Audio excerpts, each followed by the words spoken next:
starts and ends with a girl, too small and inadequate for that world of ash, tar, and coal where she was born. When her mother died suddenly, the little girl, with only the company of a stuffed friend she would soon forget, found herself all alone on an icy bench, waiting for the carriage that would take her to the austere Bunny Hall. Luckily, even if that place turned out to be very hostile for her, there she met Carole, who like her was small and inadequate, so the little girl began to feel less alone, until, on a day like many others, Carole would leave Bunny Hall for good, so the little girl fell prey to despair again. After all, in a world made of ash, tar, and coal, furiously ticking away like a crazed clock, what can a little girl do all by herself?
Carole Simmons?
Are you speaking to me?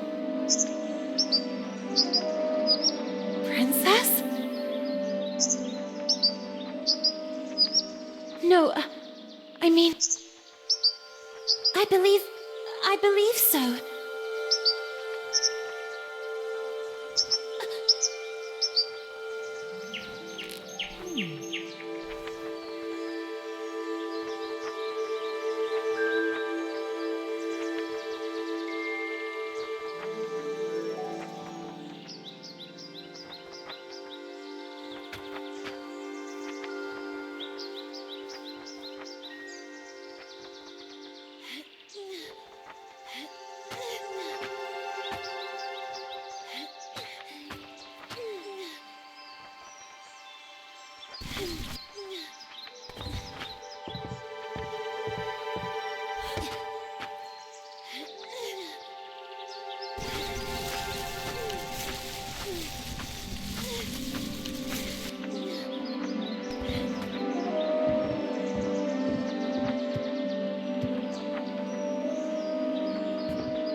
there, little bunny. That letter is mine.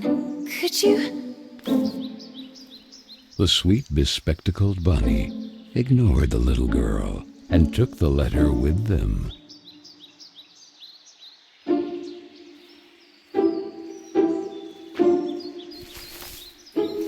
I beg you, would you be so kind as to give it back to me? The little girl began to get impatient.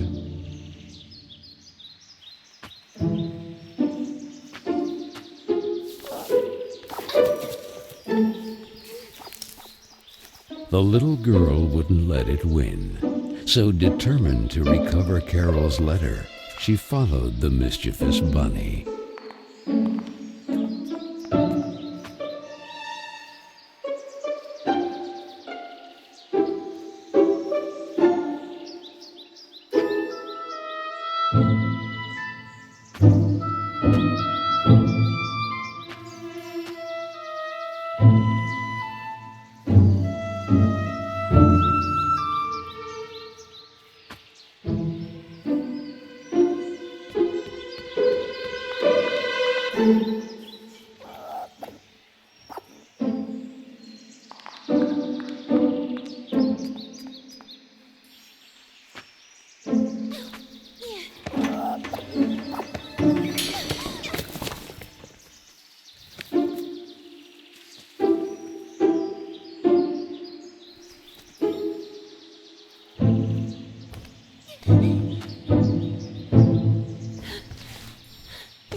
What place is this?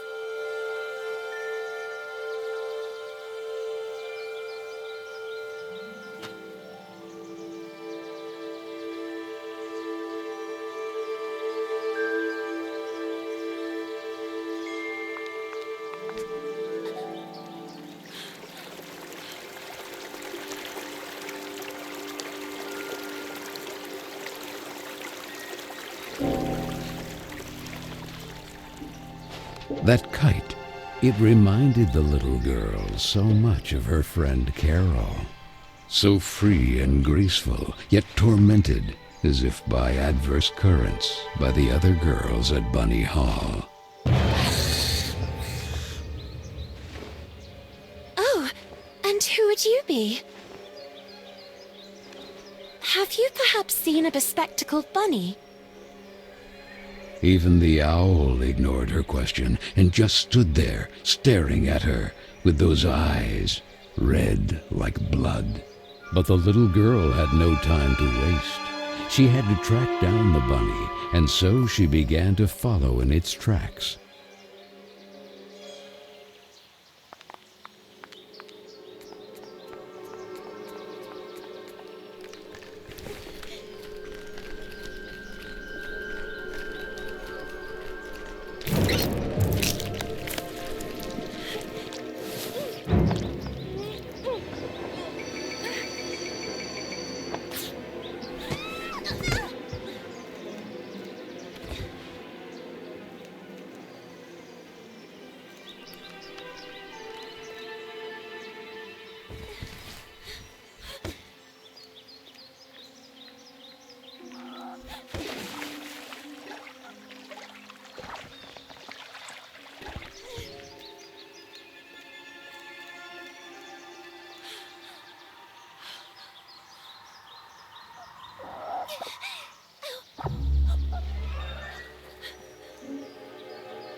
And the girl, filled with a chilling sensation she could not explain, dove into the water.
So the little girl fell, and fell once again.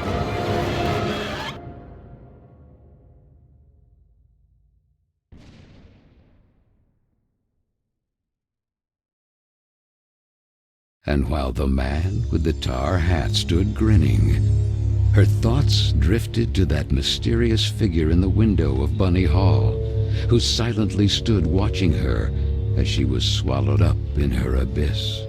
And this is how our story begins. A letter, a roar, then a daring plunge, and a little girl, too small and inadequate for that world of ash, tar, and cold of which she was a part.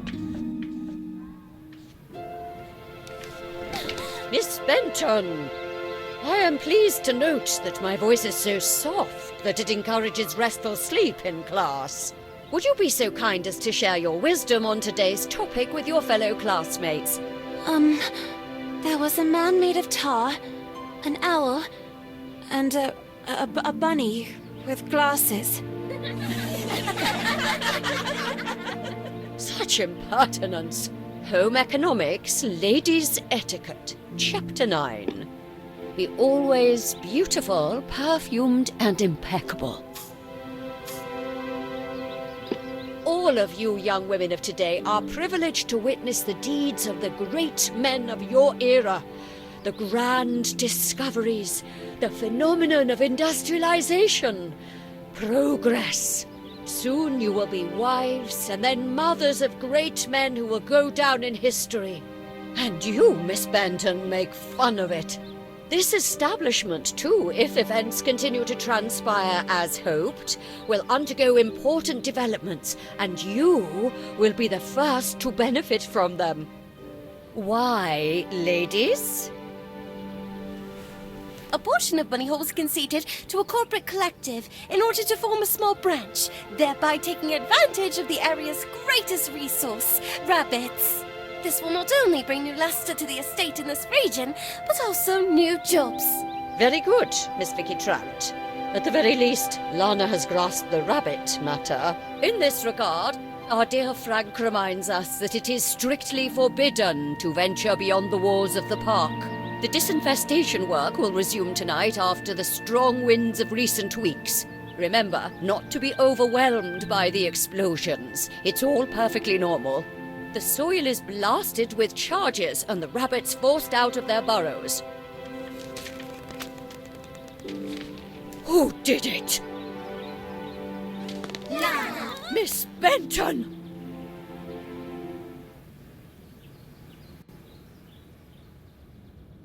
I'm weary of you, miss. Ungrateful, arrogant troublemaker. Why is it so difficult for you to behave like all the others?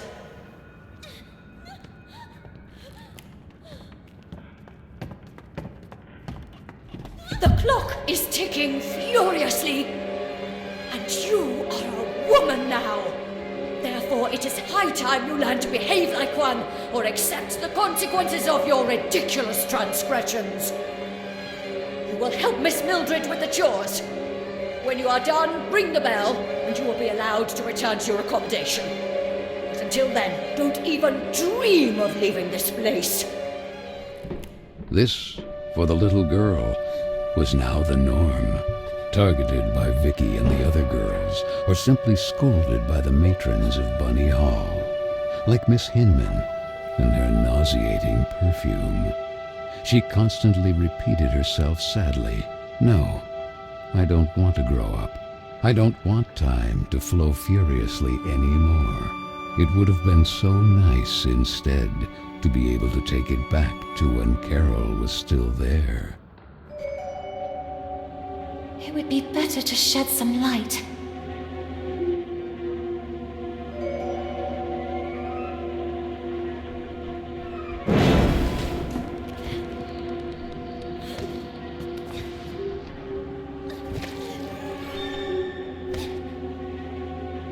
Where the heck did the broom go? Oh, here it is. Better get to work.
And this?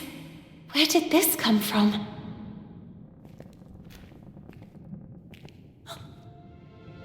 It looks like an old mailbox.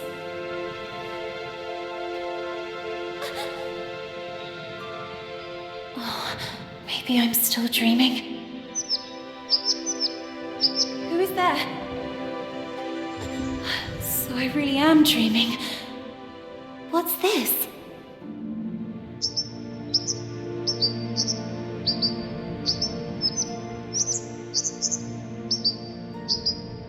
Carola?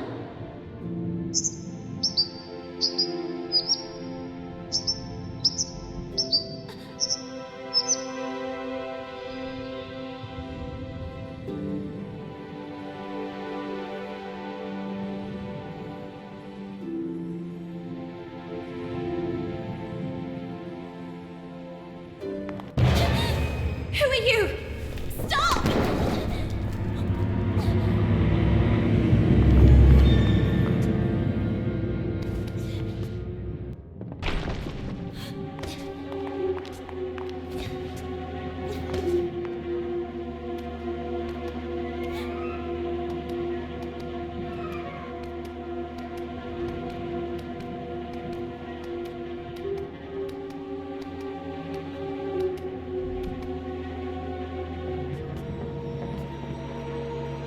No! Please! Stop!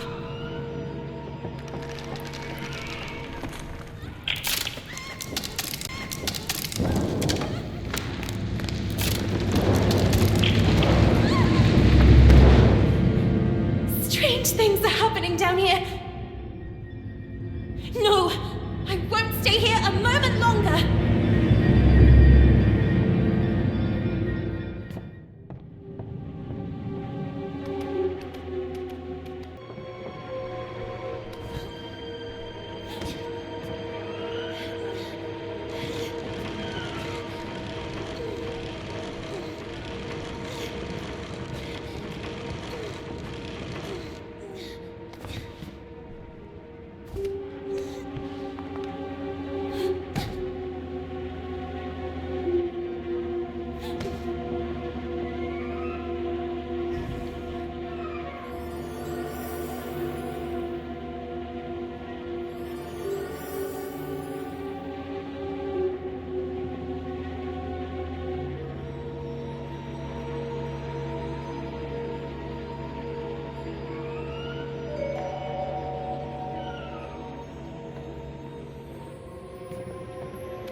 You!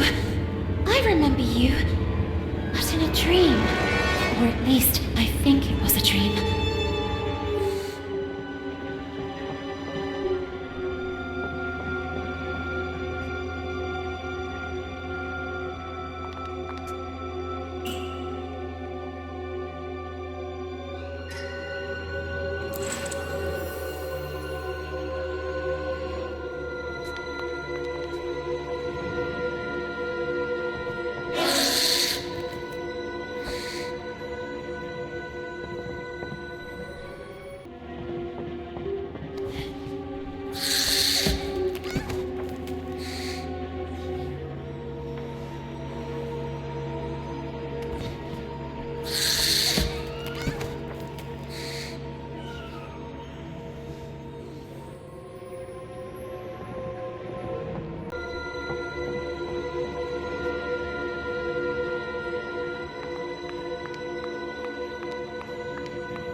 Typical birds of prey.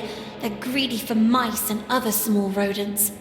I wonder if I can use that to my advantage.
You call this cleaning?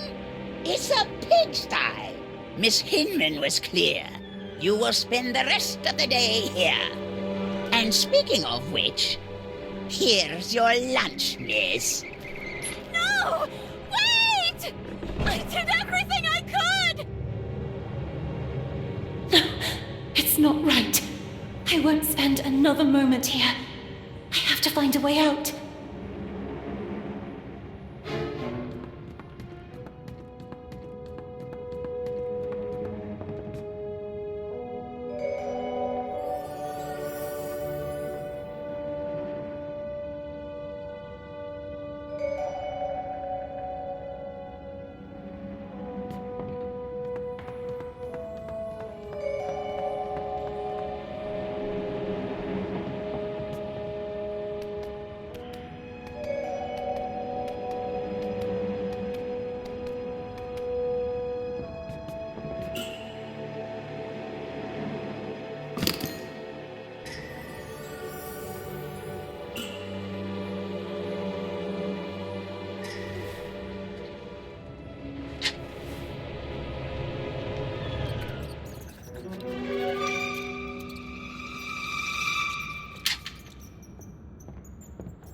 Oh, I'm so sorry, little one.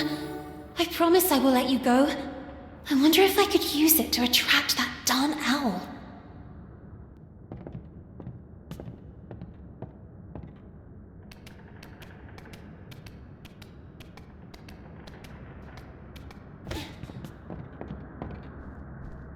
Hey, ugly owl! That's what you want, isn't it? Mouse porridge! This way! Come on!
You have been a great help to me. Go. You're free.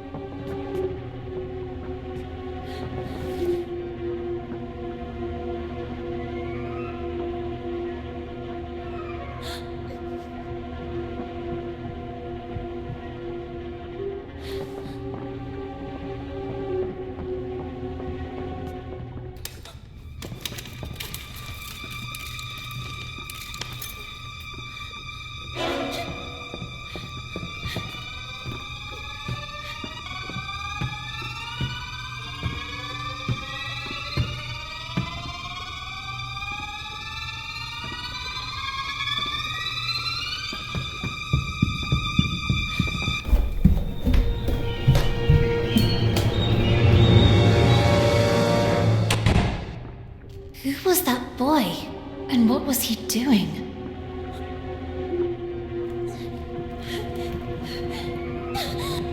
A letter! Carole Simmons. It's from Carole. I can read her name. The flames barely touch it. I have to put out the fire before it's too late. The little girl began to wonder if it had been that mysterious boy who threw it into the flames. But why? What was he hiding? And above all, who was he? No! No! Why did you kill it?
Doubts are as insidious as snakes, aren't they, little girl?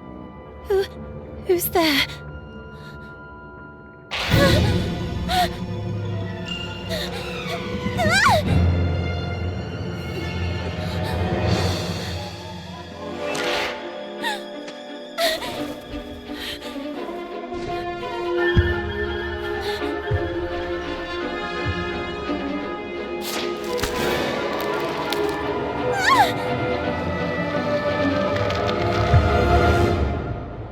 Princess of a rotten kingdom.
And then the little girl, victim of some dark spell, regained consciousness in the attic of Bunny Hall. But this time it wasn't just a dream, and she was no longer human. Was it the work of that old man with the tar cylinder hat? Who was he?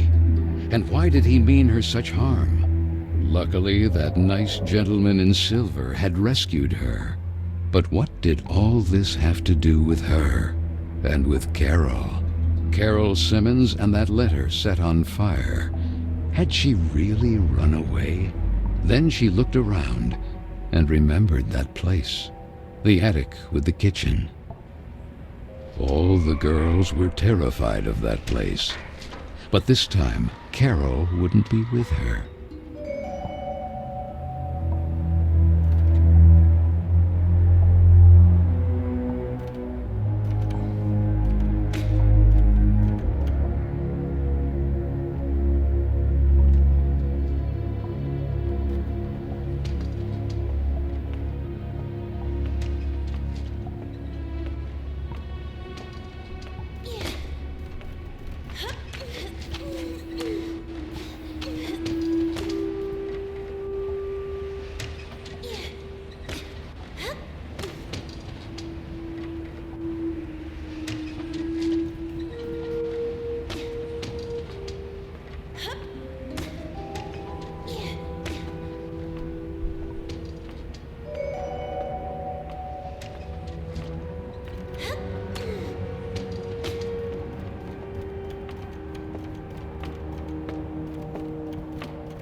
You saved me from that terrifying man earlier.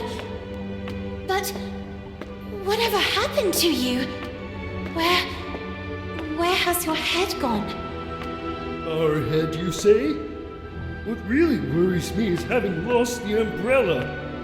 Head and umbrella not accounted for. How can I help you? For some reason I woke up like this. We remember you differently, actually. Did you get a perm? But who are you? Mr. Macy, guarding the kingdom of Carole. I am... Lana Benton, we know. The Princess of Carole. Prince Carole? What's going on here? Without the head, there's little else we can do or tell you. Have you ever seen a headless body having a long conversation? To tell you the truth, I have never seen a headless body capable of carrying on any type of conversation. I'm powerless. Find the head.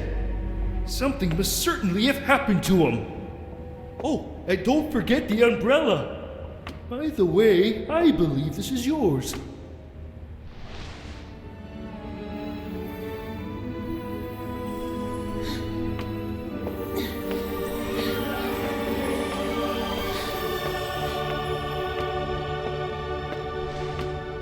My ribbon!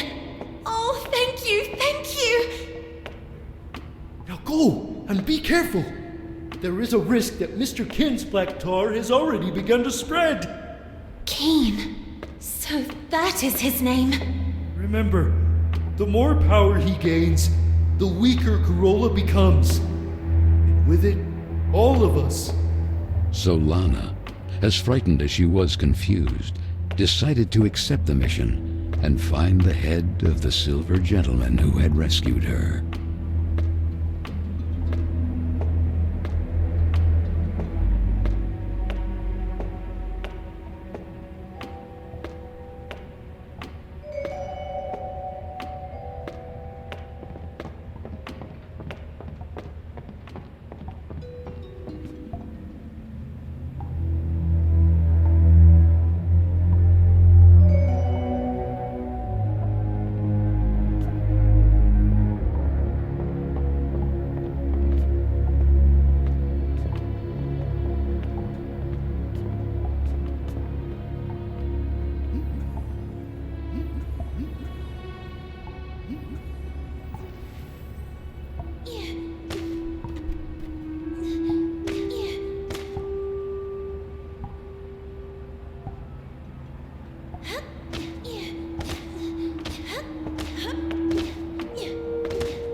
Who did this?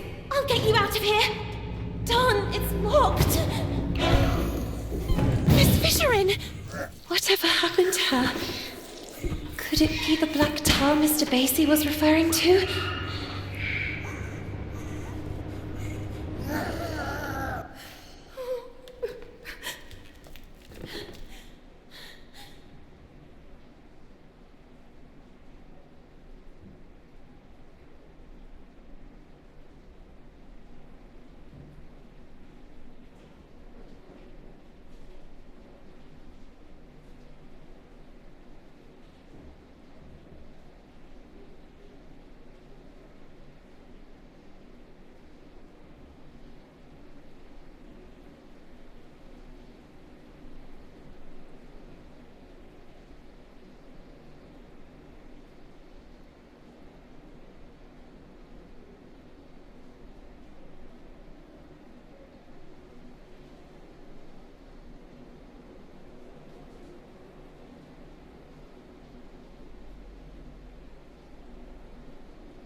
there, just when I finally have the key. Where could he have ended up?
That place of dust and ash awakened sad memories in Lana. She and Carole grounded, old Mildred and her deafening, shrill voice. "The silver gentleman's umbrella," the little girl proclaimed. A voice rang out. I didn't have time to finish it, but then, as if by magic, because time knows how to repair lost and unfinished things.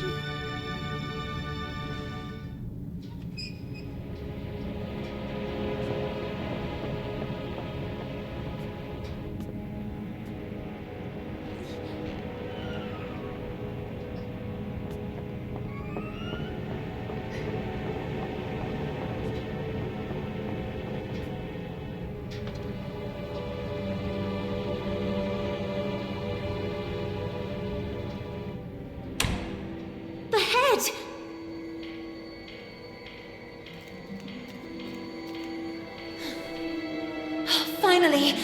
I'm sorry I took all this time. Oh, that horrible owl again! Oh, it has the letter! Quick, we have to do something!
Birds of prey most afraid of?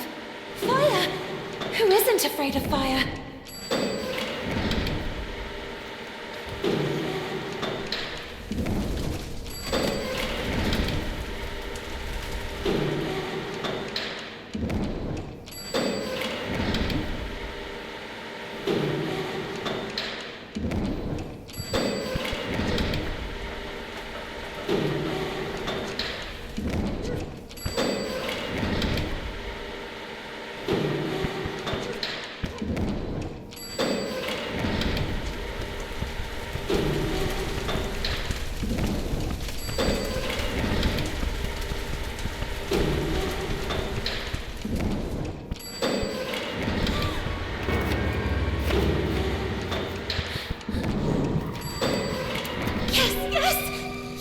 it!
Was it perhaps a dream?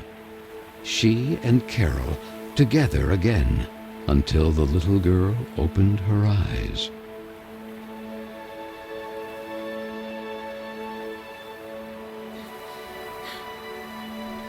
What is this place? She wondered. It was certainly Carola. Even if the sails aren't hoisted, it doesn't mean the wind isn't already blowing. These words rang in her head. Carole? It's you, isn't it? The sweet bunny did not breathe. She stood there at the bow, contemplating that spectacular view.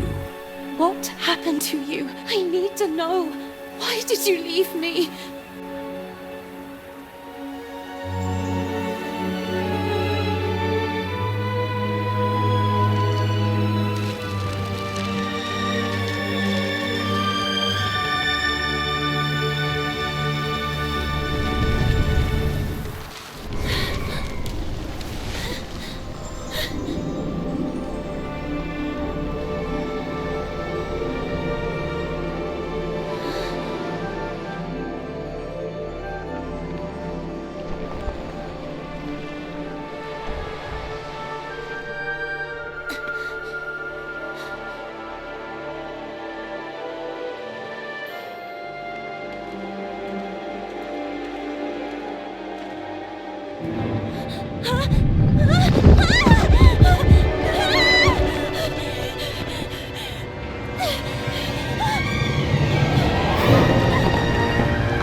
Are you trying to break your neck, Lana? And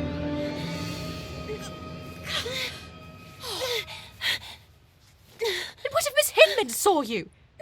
Hopping on a roof. What's in your head, girl? Don't tell me you were hiding from Vicky and the other girls again. If I catch them this time... Gah! The loving Josephine, a real angel to the little girl. It can't go on like this, Lana. With you crossing the rooftops trying to escape them? And frankly... Huh? Carole, where did this letter come from? You need to show it to Miss Hinman right now. Sweet French, I decided to leave this place once and for all. Tonight, precisely 5 before midnight. That will be my cue for... The rest is practically unreadable. With love, Carole S. Well, that would only confirm the other girls' suspicions about Miss Carole's potential elopement. But don't you understand, Miss Hinman? If that was the case, what would be the point of burning this letter? It's already been several weeks since Carole left. And then that mysterious boy. Oh, Frank, right on time. Do you have any news about this mysterious boy? Seen anyone shady hanging around Bunny Hall?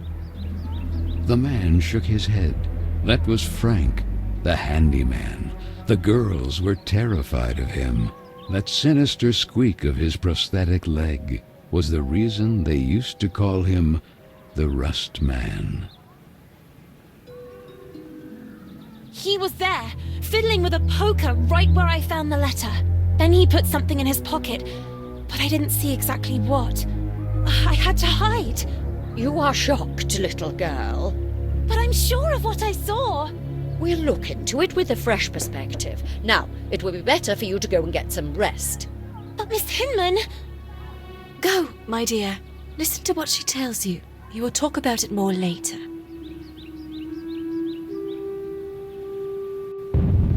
A loud roar pierced the rainy night. The little girl, all alone, calmed down by repeating to herself, "It's Frank and his extermination work. I must not be intimidated by the explosions beyond the walls of the estate." That photo. Often the little girl feared she had forgotten her sweet mother's face. Or maybe it was just a part of her that wanted to forget, due to the pain of that sad void left behind, when suddenly,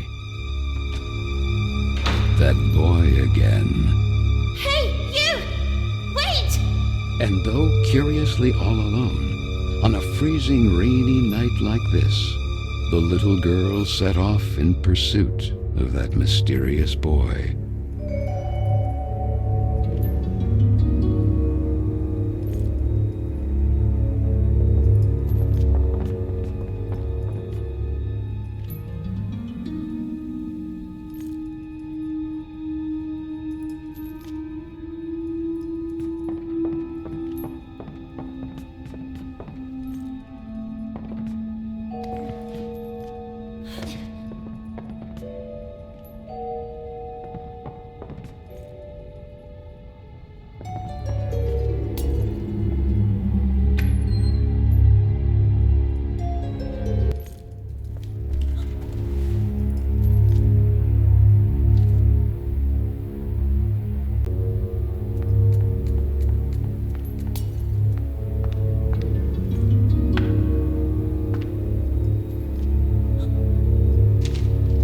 Sweet French, so the letter said.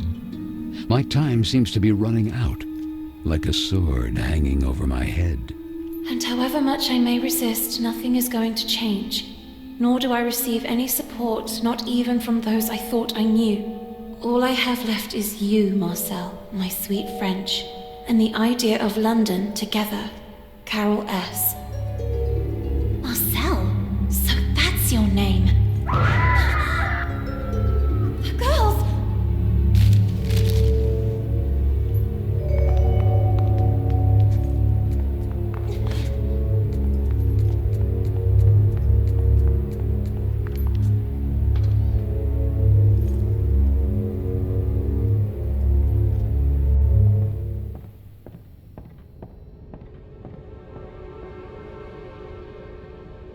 Vicky? Girls? Is anybody there?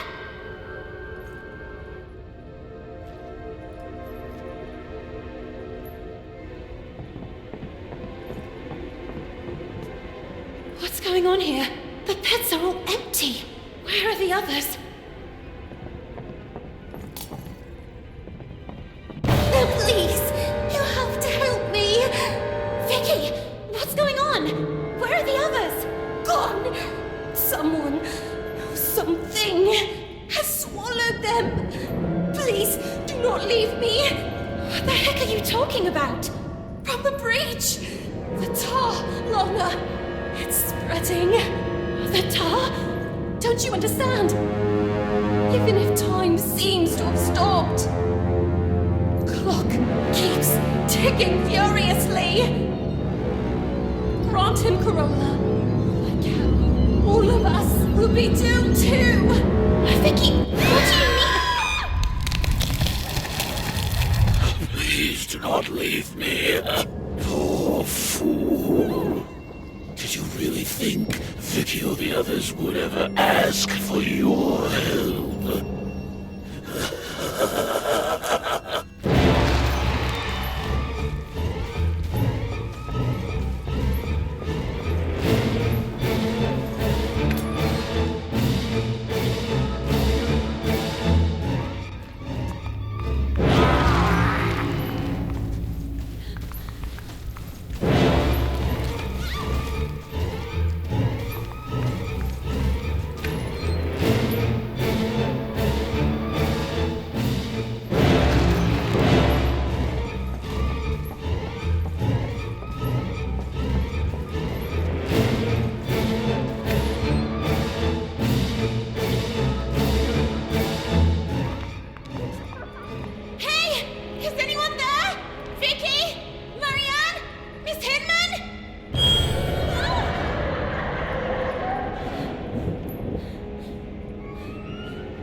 really like this mortal kingdom.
Where is everyone?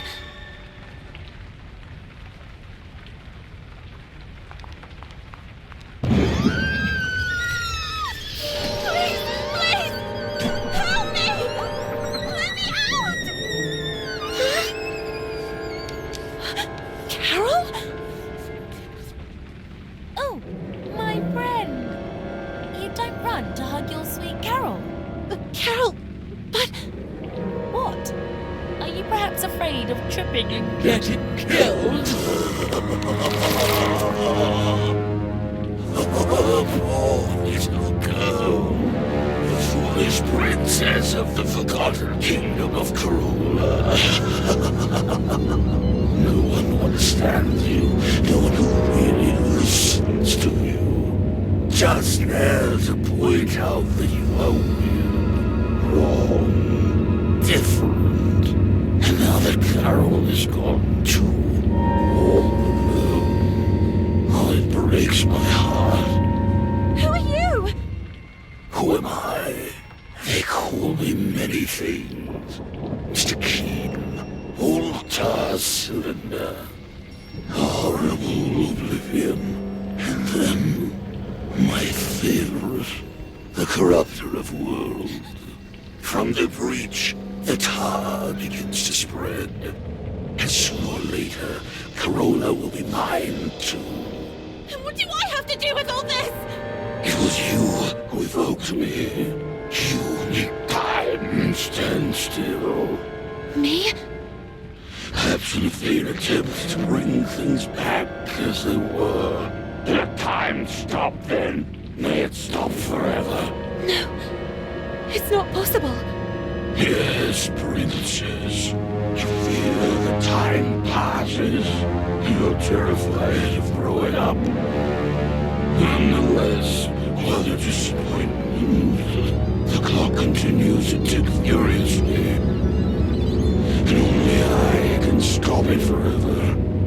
Or even bring it back. And what do you want in return? Grant me Carole legitimately, and I will give you the gift you desire most of all. But the sooner you remember, the sooner you'll be able to make a decision.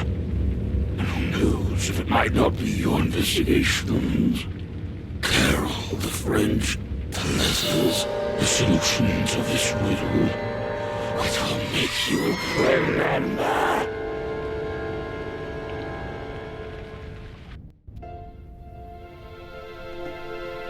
Good morning. You don't plan to stay in bed all day, do you? It seems that Miss Hinman has an important announcement to make. Oh, I must have dozed off again. I can't remember. Maybe I was dreaming. Quick! Miss Hinman will kill me! Oh, and thank you. Thank you so much.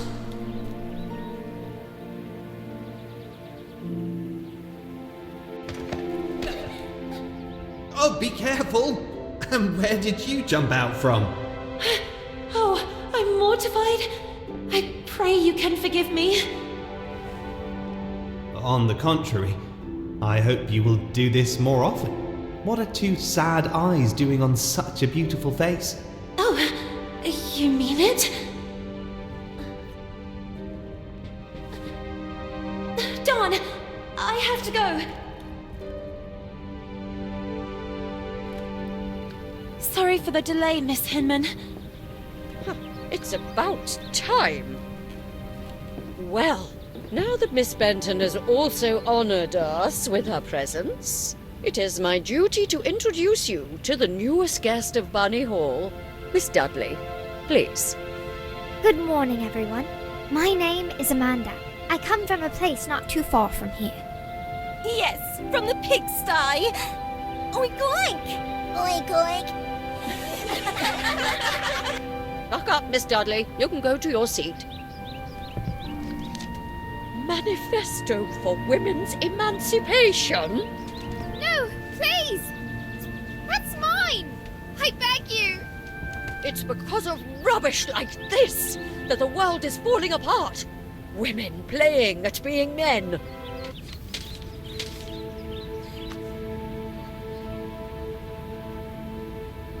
This, for the little girl, was a common occurrence. Then, recognizing her same sadness in the face of the new arrival, she had nothing left to do but huddle helplessly on the cold bench and let herself slip away from that gray world in which she was born. Even if the sails aren't hoisted, that doesn't mean the wind isn't already blowing.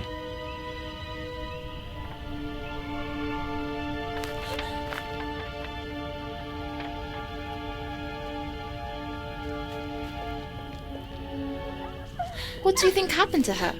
To whom? Stupid. To Carole. Oh well, she was a troublemaker. Right! My father always said not to trust her kind.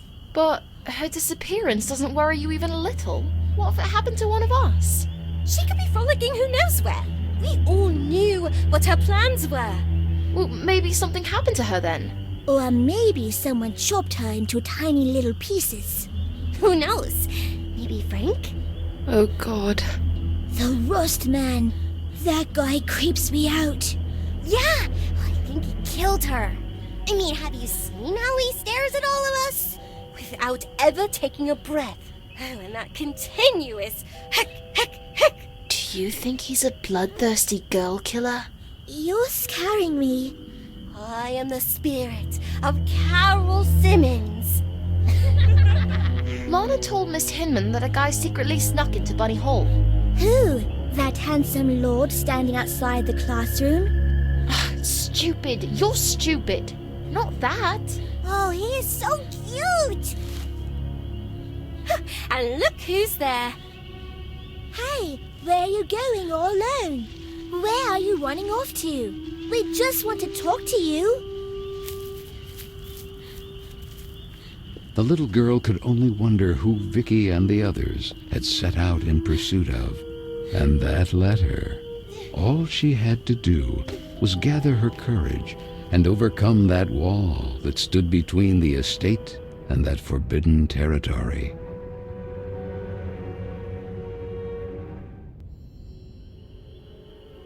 The Bunny Hall Park. It had been so long since they were last allowed to cross those walls because of the restructuring for the collective and the disinfestation work. The little girl struggled to recognize it.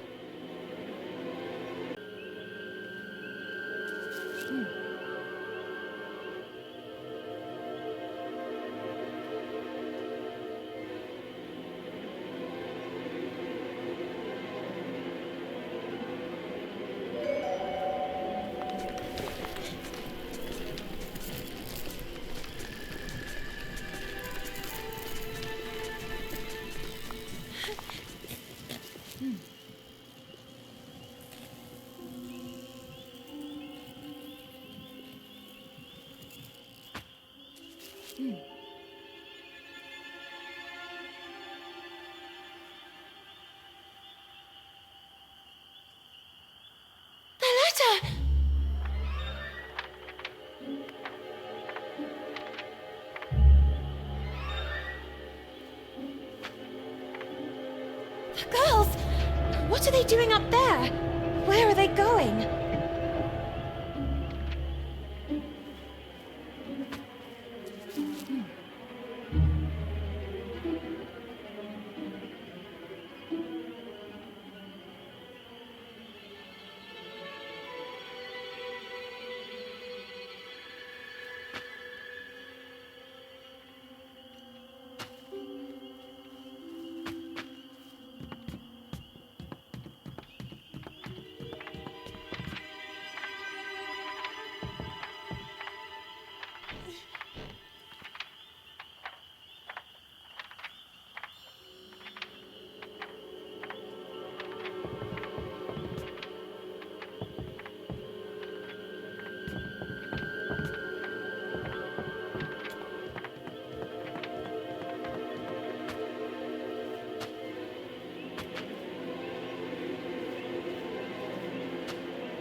Again! Oh, no! I have to find a way to go down there.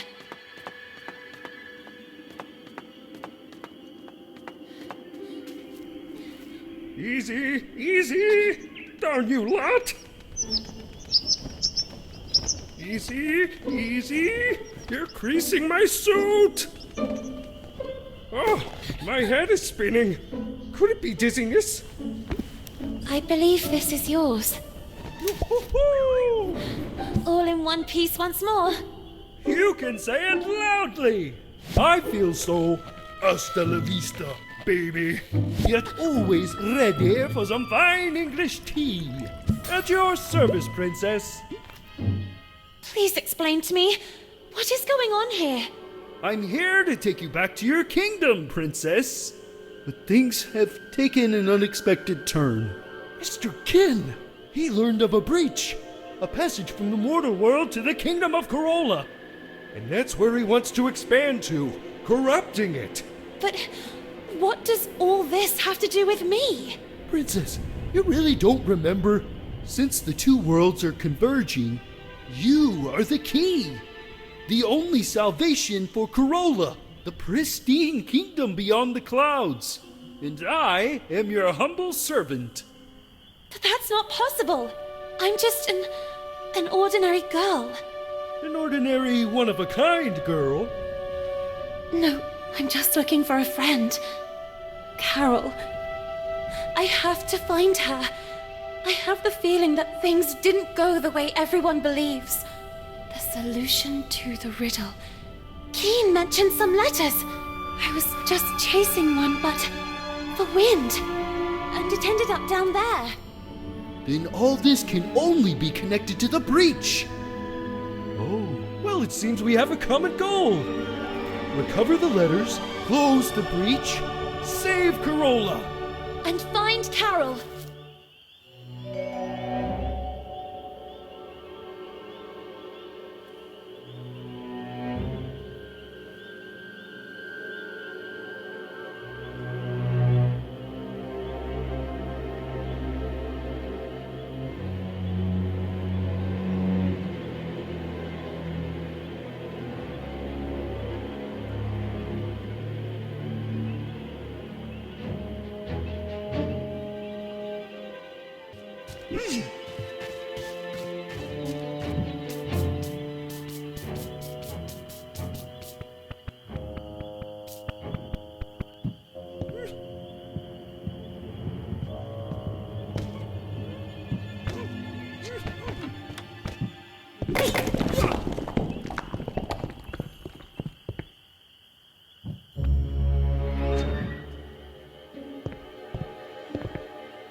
need you to stand guard here, in front of the door. Should something happen to me, I've seen Carole reduced to a rabbit, and the same thing has already happened to me. But... I'll hurry. I'll retrieve the letter. I'll retune the radio frequency of the cableway and we'll get out of here. Promise me. At your service.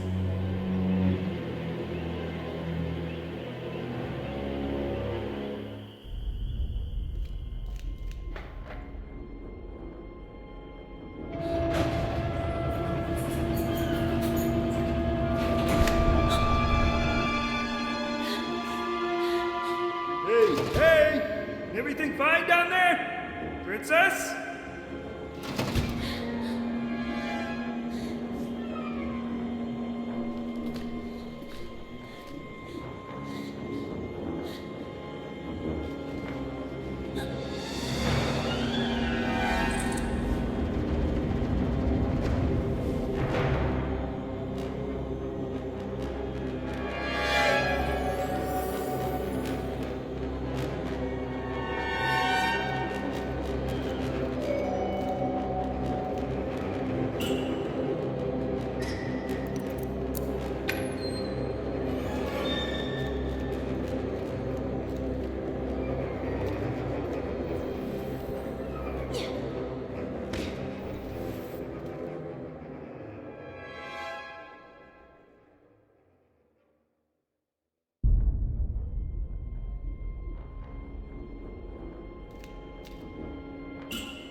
did it!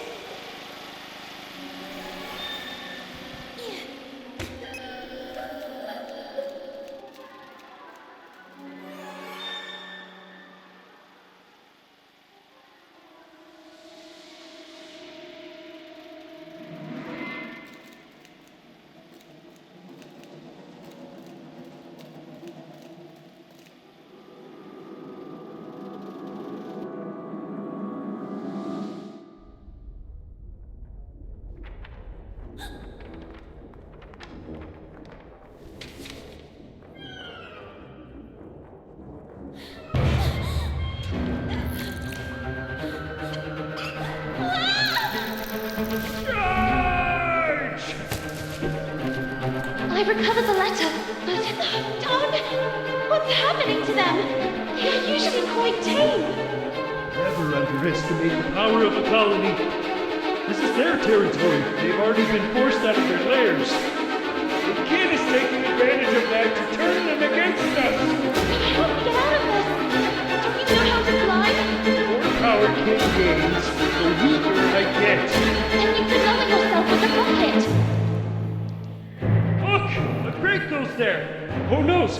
Maybe it will help open the safety lock. You take care of finding the crate while I deal with them.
right, little girl.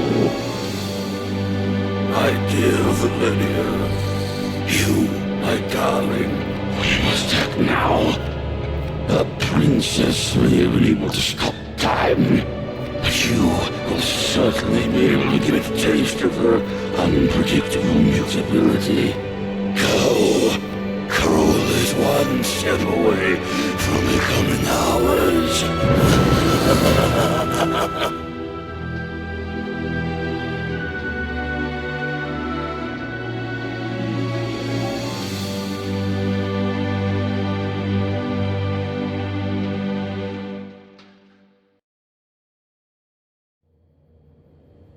What happened? What are we doing here? The little girl barely remembered what had happened, and the head couldn't give her an answer. There was no longer any trace of the rest of Basie. However, the little girl did not despair. She was confident that, as had already happened, the head would soon find its way back to rejoin the rest of the body. Why do I feel like I'm reliving a moment I've already experienced? Me and you, all this. Then she looked out at the horizon, beyond the window of the cableway. What had once been the flowery park of Bunny Hall was now a pile of tar, ash, and coal. Poor little animals, forced out of their own lairs by the sound of drills and explosives. Carole, where are you, Carole? Then she remembered the letter. It was a page from Moby Dick, my sweet Carole. Learning how closely you hold Melville's work to your heart, I offer you this page from Moby Dick. Do you ever wonder if you are the menacing whale that freely sails the waters in search of new destinations, terror of the seven seas, yet man's designated prey? Or the unstoppable Captain Ahab in the eternal search for that whale, moved to revenge for the leg torn off of him? Your dear French, Marcel. Marcel, you again? The little girl remained there, absorbed in her thoughts. Moby Dick. How many times had she and Carole read it, and even quoted it? Or like that night in the library. Don, Lana, we need to be quiet. I'm trying. Come on, we're almost there. If they find us, we're doomed. Now, where did I put it? Oh, there you are.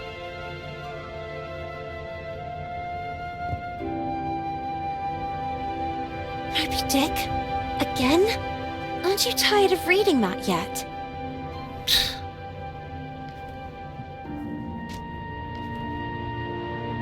My God, Carole, if Miss Hinman catches us with this... Do you want to read it or not? Let us defend our ground, men. Is this how you control your women? Oh, wow. Should we celebrate? Why are you so impatient? Oh, do you really not see? See what? The umpteenth group of rowdy ladies in handcuffs, and the press inviting men to lock us in the house? When things don't go the way we want, try to see them from another perspective. Oh yeah? Which one? Do you really think all pirates wore eye patches to cover what they didn't want to show? A bad eye, for example, or to better discern what they really wanted to see? Where did you hear that one? Okay, I made it up. But it doesn't make any difference anyway. Take Ahab, for example. But Ahab was missing a leg, not an eye, and he wasn't even a pirate. The point is... Ugh! Do what I'm doing. Put a hand on your face. Carole... Lana.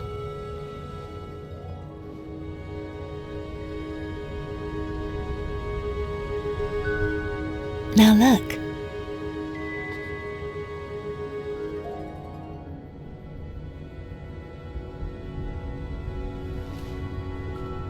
Let your voice be heard, girls!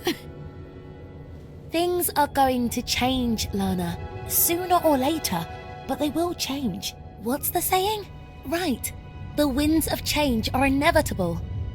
Even if the sails aren't hoisted, that doesn't mean the wind isn't already blowing. What? No, nothing. Who knows where I heard it? Free, Lana.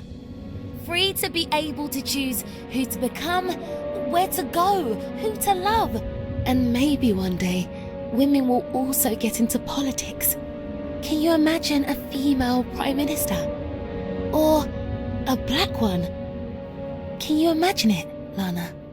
How I wish I could be there, among them, to fight. What future awaits us here? The factory, or worse. Forced to marry someone we don't even know. Unable to choose freely. Caged. Do you want to leave? Carole? No. Of course not. You and I will never be apart.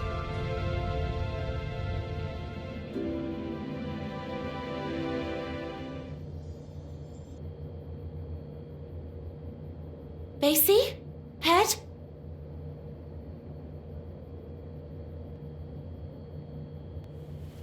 Where did Vicky and the others go?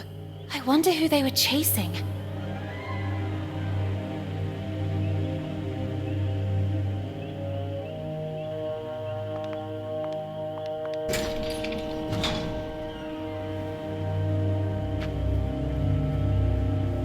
Stop! Where are you running off? The new girl? Amanda?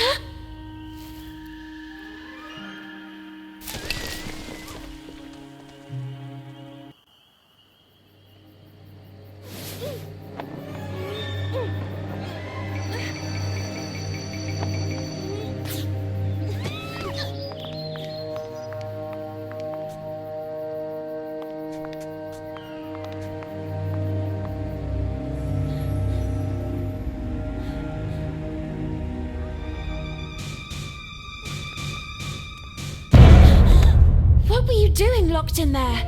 It was the girls, wasn't it?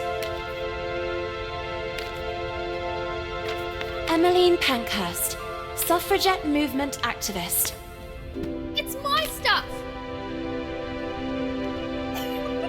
Oh, look at that!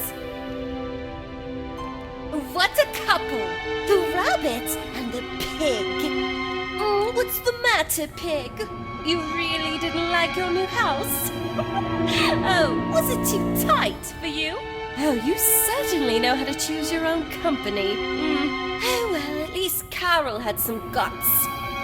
Speaking of which, Hinman is waiting for all of us in the big room, and you are already late. I already have enough problems of my own to take on yours too. It's better if you stay away from me.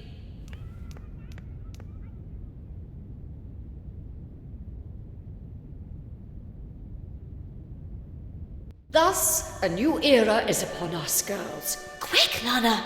Progress. And you, young women, are all privileged, bearing witness to the work of the great men of our times, like those at the head of this magnificent project. The concession of Bunny Hall to a corporate collective has begun to bear fruit. And as if that weren't enough, here is a gift from the same virtuous men who are part of it. Please, Frank.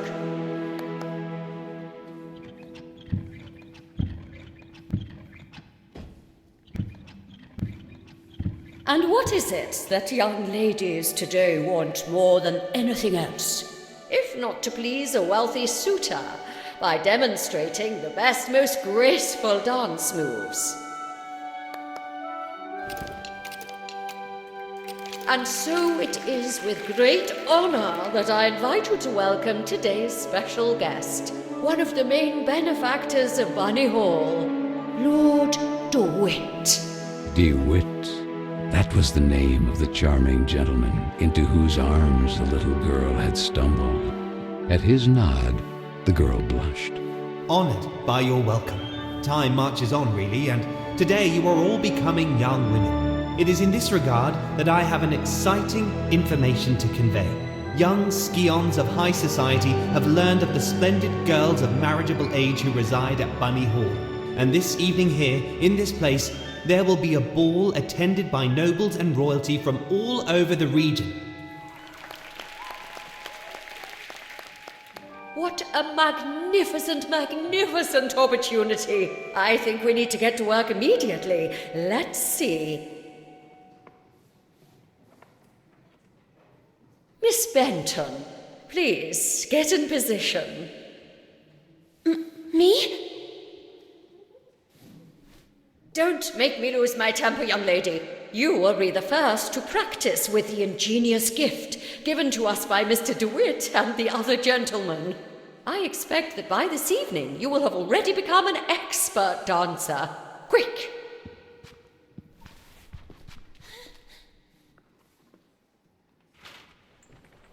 Miss Benton, pay attention. The dance is divided into 2 phases. During the first phase, your goal will be to replicate your partner's moves in time. This is a token. Each token reveals a dance move and the corresponding button to perform it. There are 4 moves in all. This is the action area, defined by 2 markers. These limit the maximum execution time for each move. When a token lands inside, the move and corresponding button will be revealed. If the move is correctly executed at the exact moment token lands in the center of the action area, you will get the maximum guaranteed score.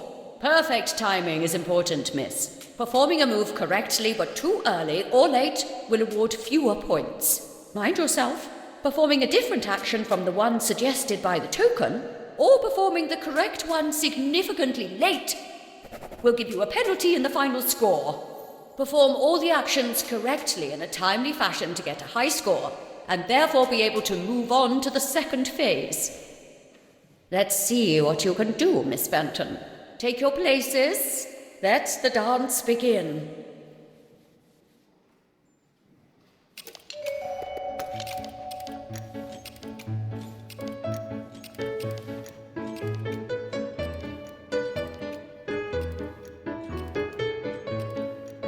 Goodness, keep time. This one was easy. Not bad, miss. Really not bad. Very good.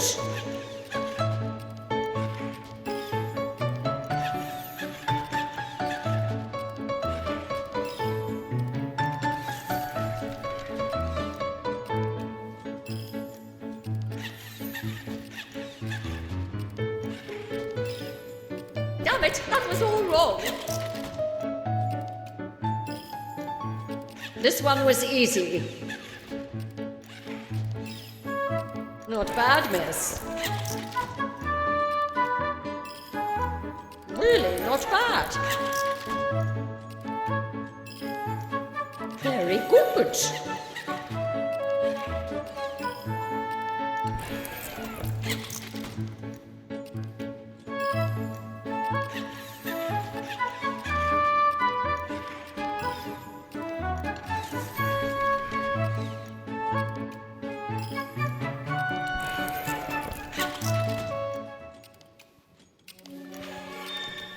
Well, it is customary that once the ice has been broken, you move on to a second phase in the dance. The man will perform a virile dance solo. Be sure to memorize the moves and replicate them with grace. 2 new actions are added to the step: the saute, the pirouette to the left and to the right. The reveille. And the twirl. Take your places. Go.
I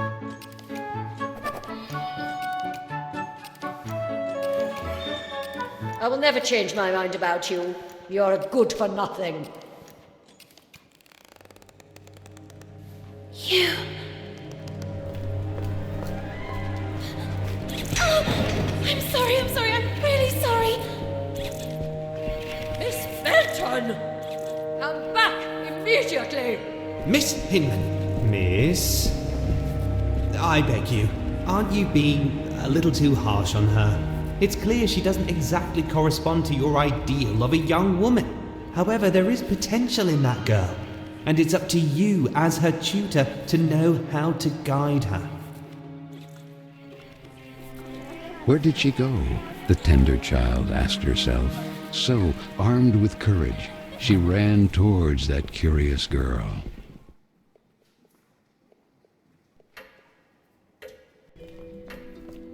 Don, where did he go? Basie! That boy, Marcel, the French. He's the one I saw fiddling with Carole's letter in the basement. He might have something to do with all this. He seems to be racing to get to the letters before us to destroy them. Perhaps to cover up the evidence of his correspondence with Carole. We can't let him escape. But you, how do you manage without... It would take a miracle. And indeed, the one who came to the aid of the little girl and the nice silver gentleman was truly a miracle. Was it the work of a guardian angel, or of some magical deity who assisted them from the kingdom of Carole? She couldn't answer her own question, yet the little girl was so grateful to them. Quick, let's get to work.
What is this place? How did I end up here? To the little girl, it seemed like a distant era, not yet lived, a strange quirk of time, a time with the stench of black tar and the smoking color of ash.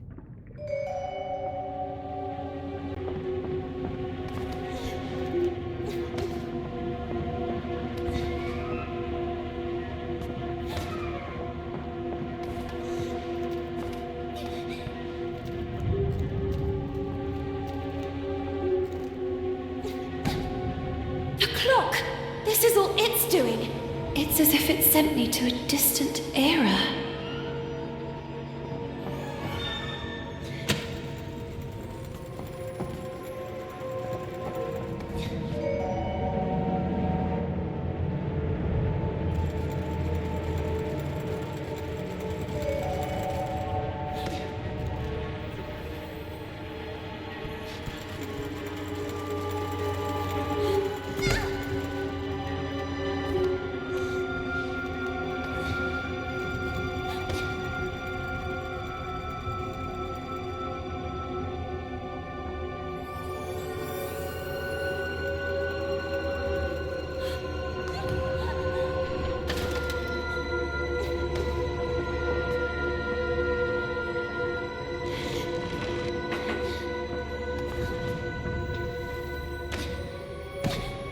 This is the science classroom.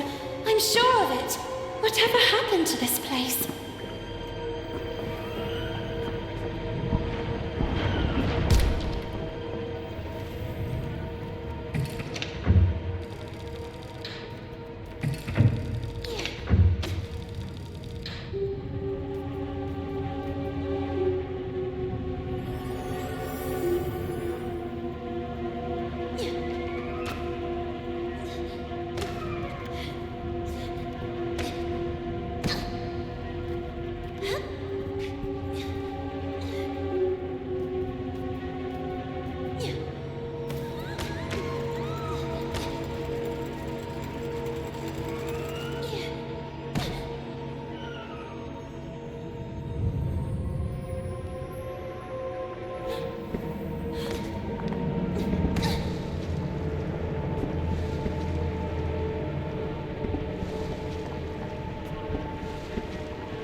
done it?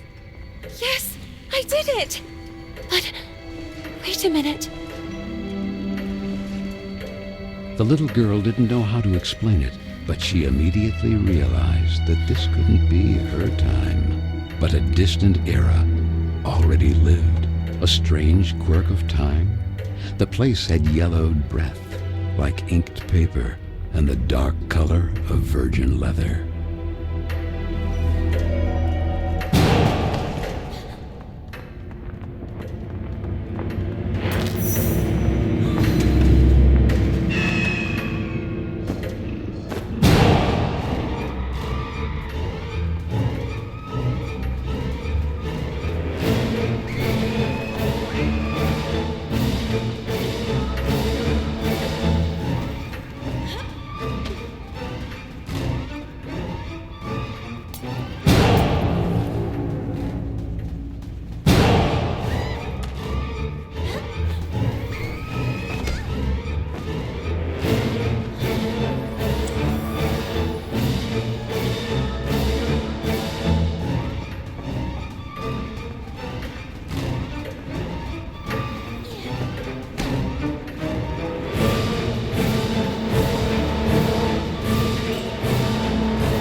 It would be better to shed some light.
It really had been hidden from her. And so the little girl learned that, like her, Miss Fisherin had once been young too, and who, just like her, had suffered the abuse of mocking peers.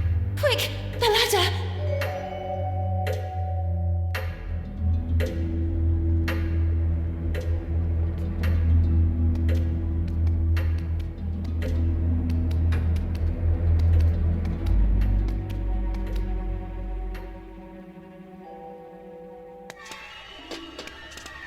Stop!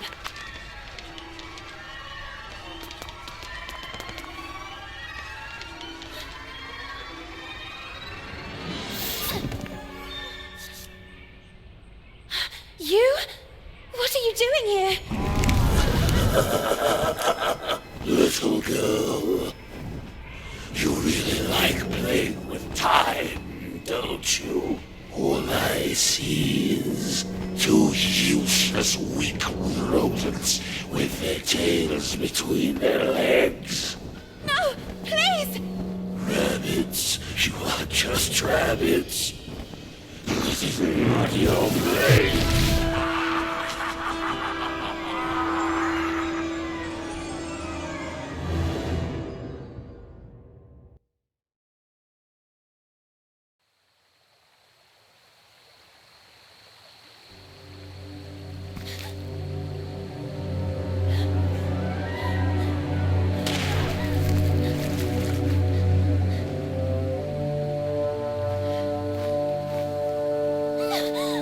Back off! Stay away from me! Don't come any closer! Amanda, is that you? And who the heck are you? Lorna? What happened to you? Why are you... Why do you have... Where's your... We are small and covered in soft fur. What is this witchcraft? And where's my book? Darn! My book! I had it with me! What have you done to me? Hey, it's not my fault. That old man was after you! I was there just by chance! I told you to stay away from me. And what do I do now? I want to be myself again! Oh, darn, Amanda. Don't you have a ribbon with you or something like that? Does this seem like the right time to discuss hairstyles? Will you shut up and listen to me for a second? No, no, and no! I won't let you silence me too. You dragged me into all this, and now you're going to get me out of it. It's happened to me before. Actually, it's happening to the others too. I think you need... I don't know what to call it. A pin, a kick. Something to remind you of who you were. That allows you to become human again. In my case, it's a ribbon. What the heck are you talking about? Okay, well, give me a demonstration. Who knows? It might give me an idea. I can't. Mine just got destroyed. Of course it did. It's obvious. I had no doubt. Look, I'm going back to Bunny Hall. You decide for yourself. I'll talk to Miss Hinman about it and... Or maybe I'll stay here. Nice and behaved. Do you really think Hinman would believe you? As busy as she is with tonight's dance more than ever. Then maybe it's better this way. I don't want to go back to Bunny Hall. I don't want to go anywhere. I'm tired of Vicky and the others. But the world is full of Vickies. Maybe this is my place. Maybe it has always been.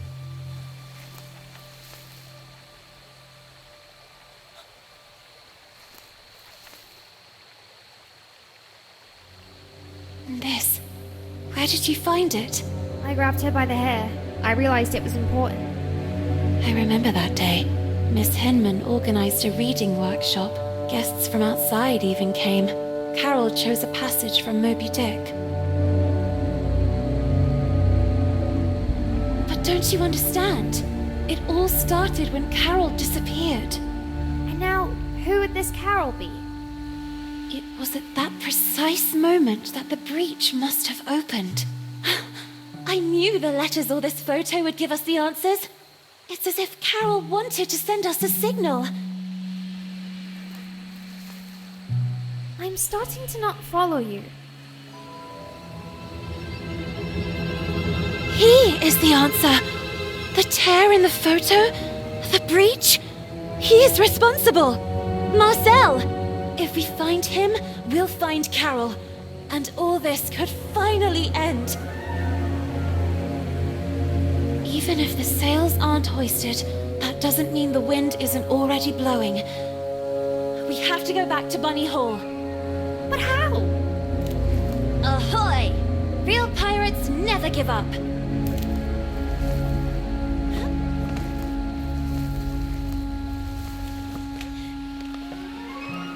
The felled tree, the signs of exploded mines. If my calculations are correct, we are in the park, just a few meters from Bunny Hall. Shh. Did you hear?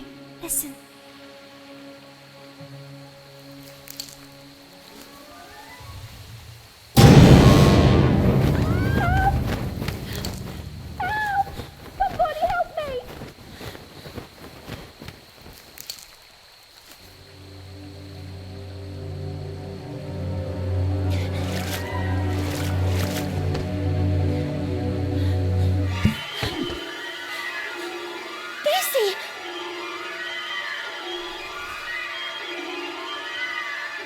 Where did you end up? Do something!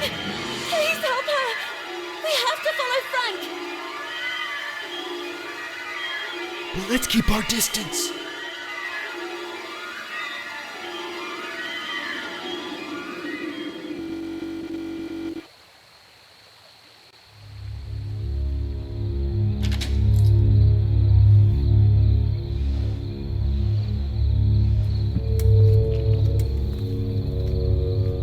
Heading to his shack. What are his intentions?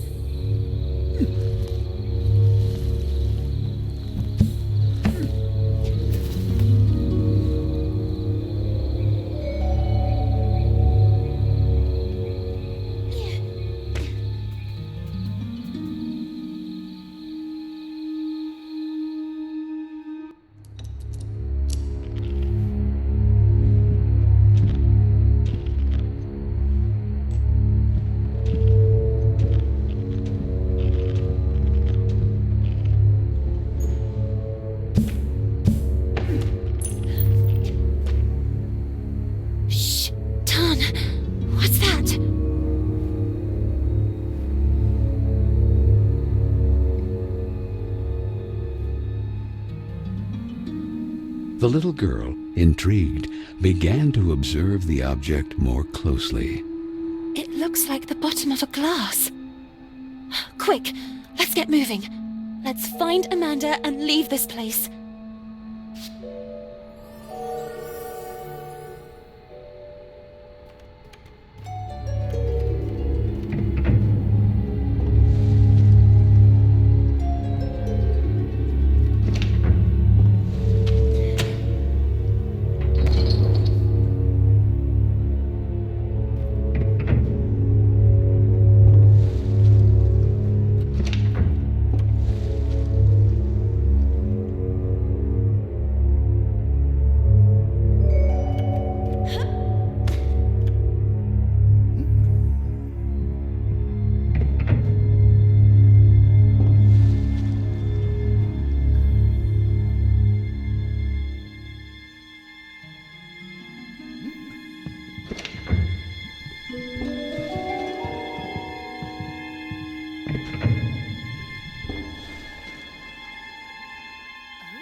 The little girl was shaken by uncontrollable shivers.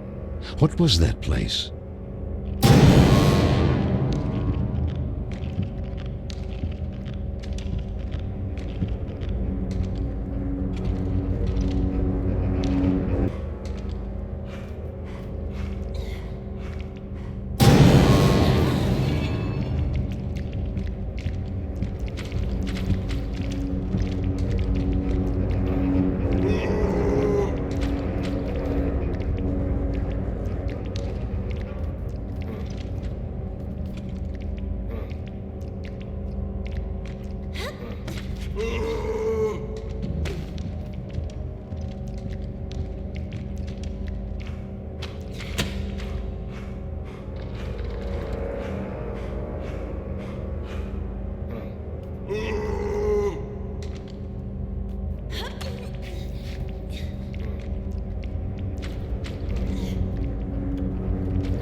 Amanda?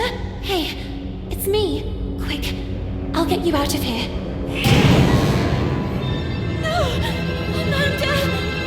No, you too! The little girl collapsed at the sight of her sweet friend, now corrupted futile. Kin was gaining great power, relentlessly widening the breach to Carola.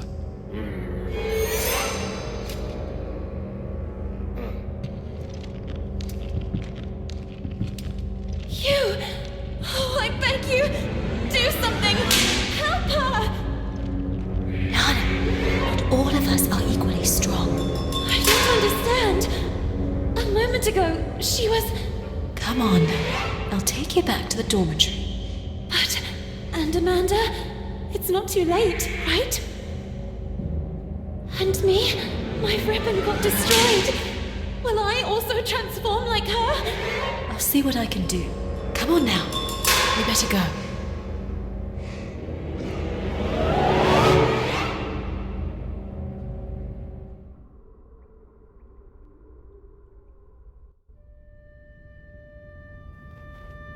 Everything is back to normal. What's up? Hang in there. Carole has disappeared. Perhaps kidnapped by that Marcel. If she's even still alive. And now Amanda. Soon Carola will be doomed. And it's all my fault. Listen, we all carry out actions that have repercussions, it's true. But we cannot eternally cling to the past, trying in vain to change it. However, you can always make amends for the future. And that will be the day you really know who you are. And it won't be a place or a person you loved that will remind you. Not a ribbon, not even a photo you jealously guard. Your own actions will define you, and you will be able to accept that time passes, that things change, and know how to let go. Know how to let go. Had she ever really been able to do that?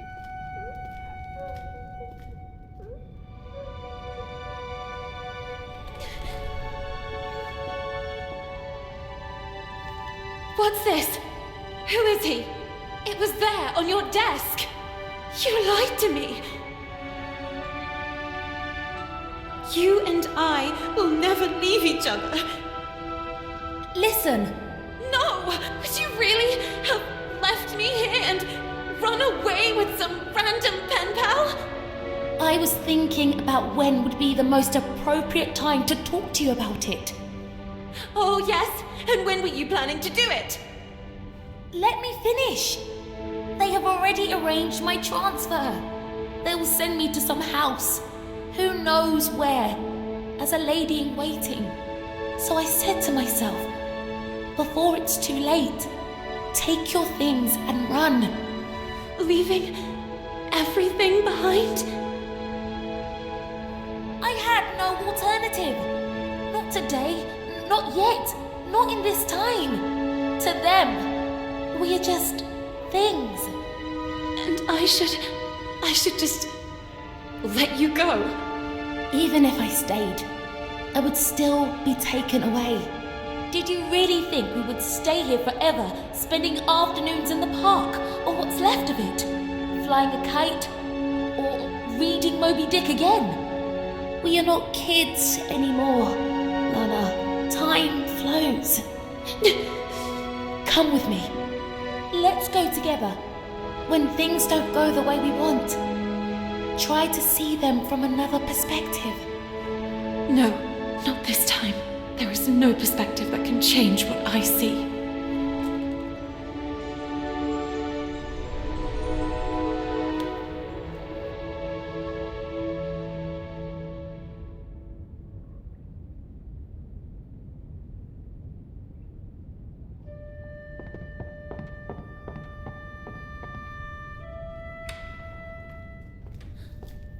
Miss Benton, this is for tonight's ball. The ball! I almost forgot about it! I was sure that you wouldn't go. However, someone insisted that you be there too. We never got along, and I'm very sorry about that. I hope, however, that this time you will prove me wrong by accepting the invitation and demonstrating that you are a real woman.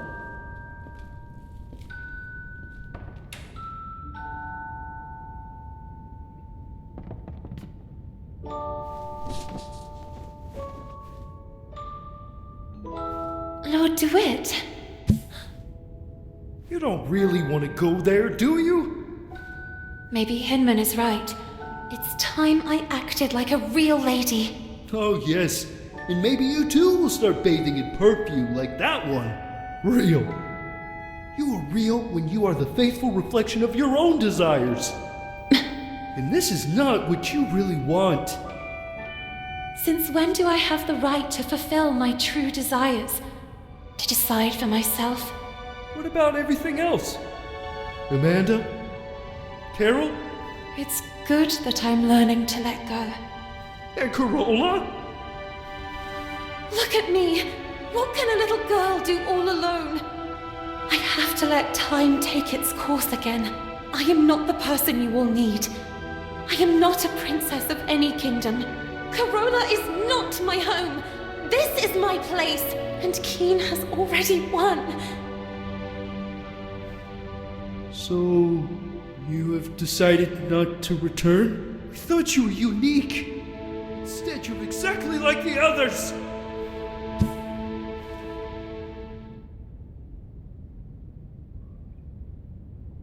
The big event. Noblemen and scions of the local aristocracy had flocked to Bunny Hall in great celebration, eager to meet the young women who lived there. The little girl, not so little anymore after all, couldn't distinguish them. In her eyes, they were merely clones of each other. She couldn't explain it, but she understood that perhaps until that day she had been blind. And while her peers were engaged in pleasantries with wealthy suitors, the little girl decided to track down Lord DeWitt.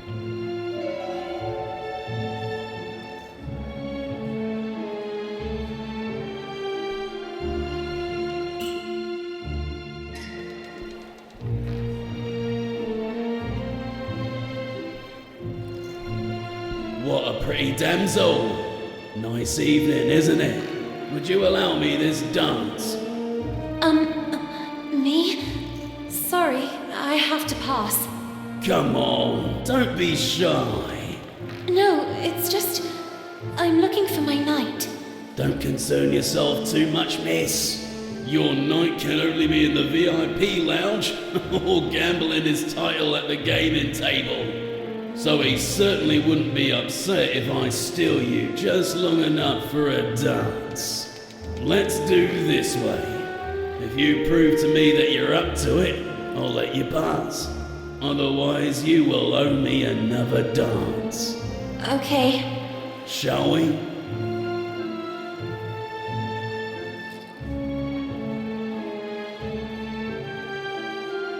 Let's get the dance rolling.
Miss. Not bad. You're doing great. But I was too kind to you. Let's see if it was just luck.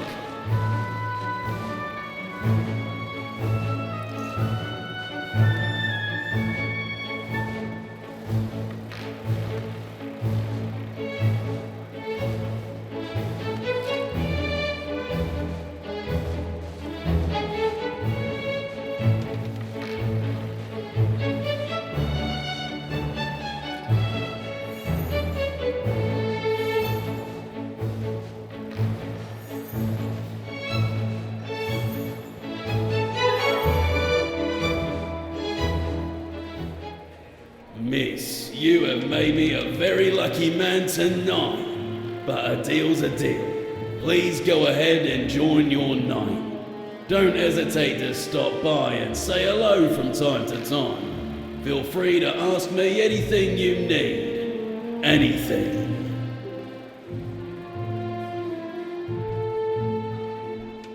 Miss, I see you didn't waste any time. Should I think perchance you like me?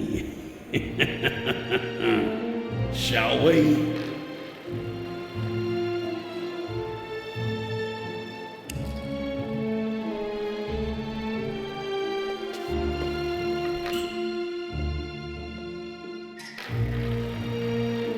Miss, please give me a number immediately. Who knows? You might bring good luck.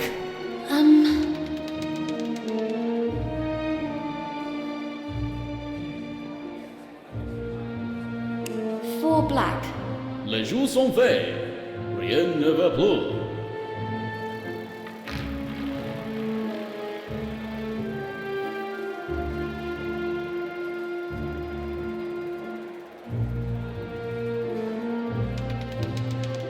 $31 black.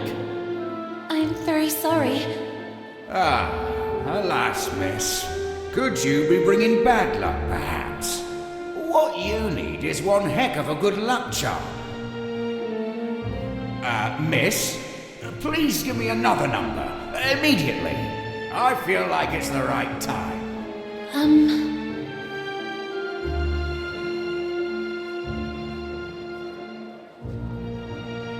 27 red. Les jours sont faits. Rien ne va plus.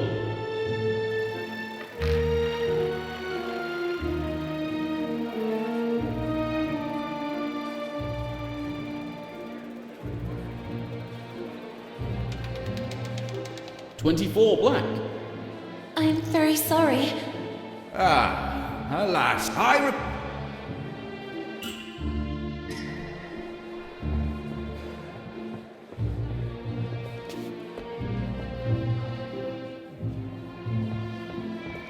Sir, is everything okay?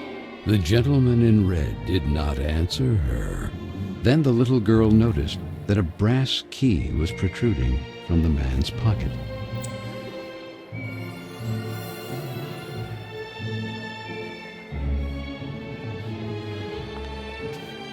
The little girl met her reflection. The image she saw pleased her, yet it smelled of the unknown. Who knows if Carole would also have enjoyed an evening like that?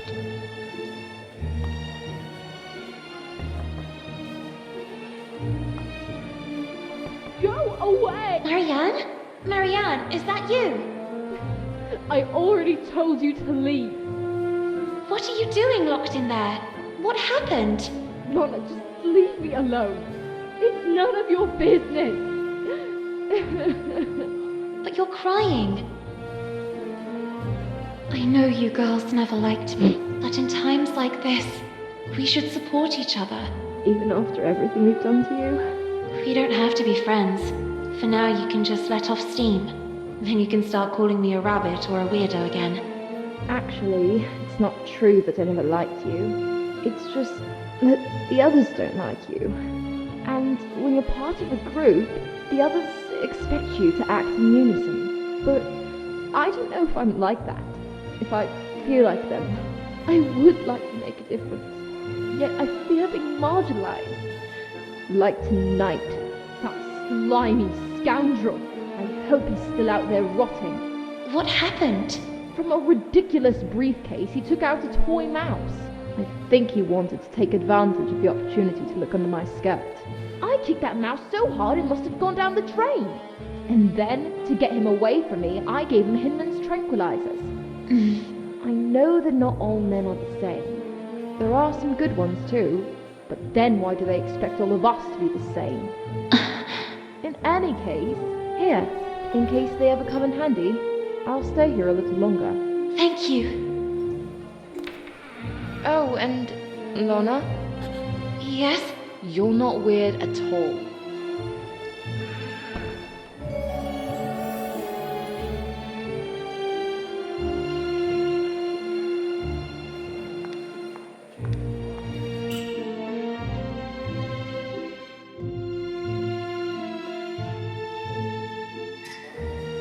It's really true. At the bottom of the drain is a toy mouse. I would need something for leverage to get it out of there.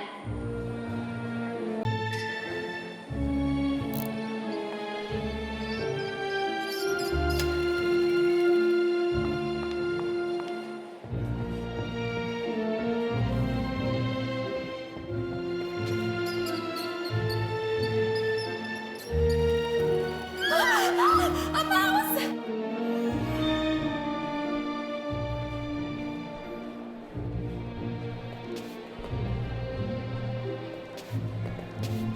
Miss, I see you didn't waste any time. Should I shout?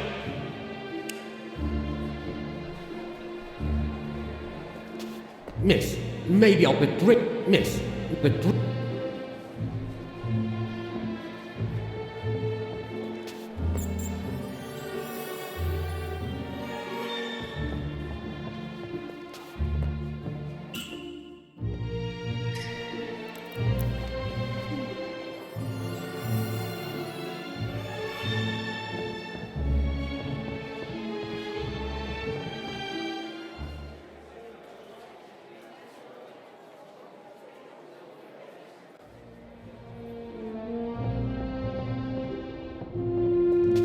Miss, yes, talking to you I am. Where to go, you believe?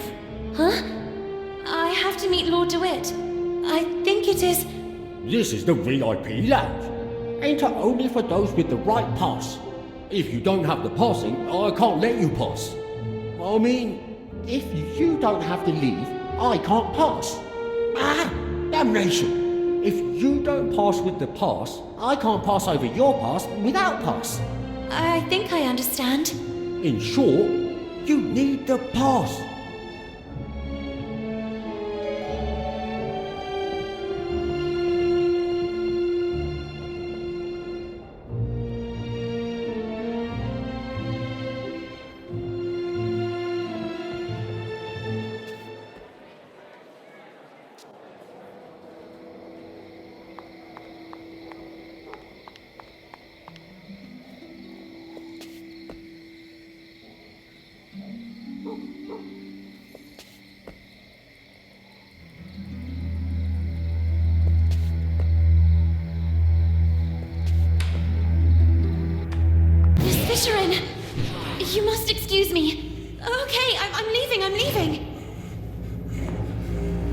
must be a way to distract her.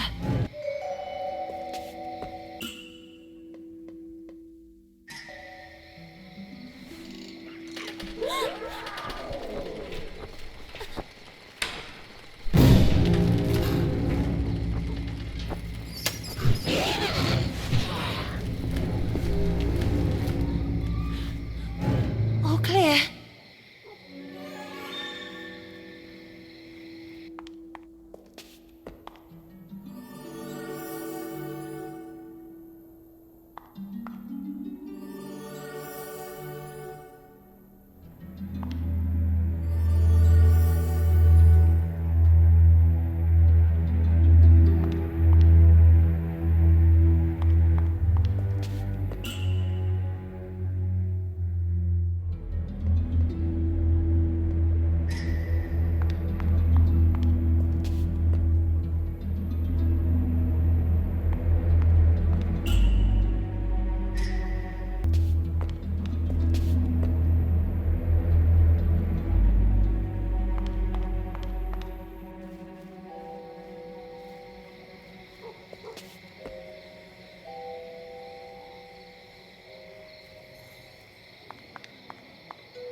Miss, where do you think you're going? Well, I was looking for my knight of this evening, Lord DeWitt. That scoundrel DeWitt. He will certainly be in the VIP lounge. But, well, do you see this? Access is only permitted to holders of this pass, and I happen to be one of the few to have it. Do you want to know why, miss? I'm surprised you didn't get there on your own. Are you perhaps a little dumb? I'm a great seducer, among the most renowned in the country. I even bewitched Queen Victoria with my virile movements and dance. Oh, yes, I see. What? Don't you believe me? Perhaps you wish a demonstration. Let's see if you can keep up. Get in position, miss.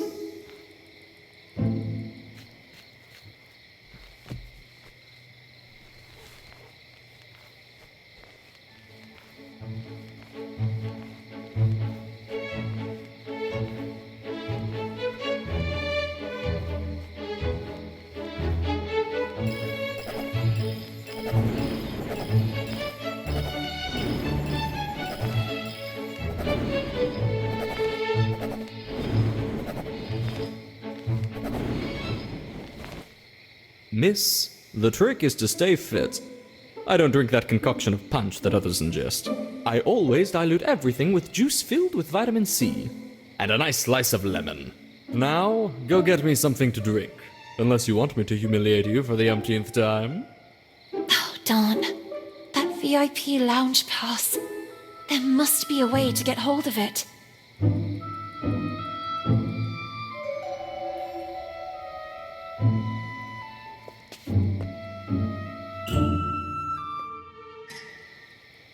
You returned to enjoy my seductive pirouettes, didn't you?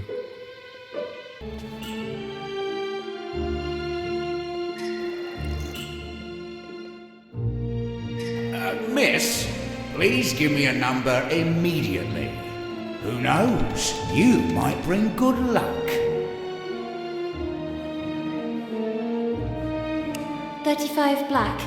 Les jours sont faits. Rien ne va plus.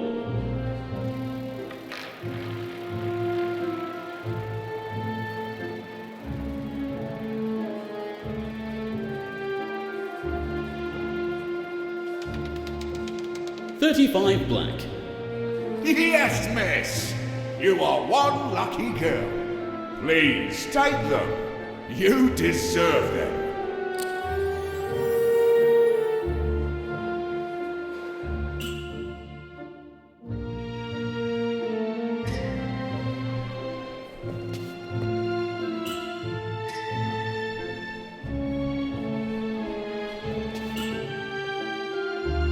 Here, take them.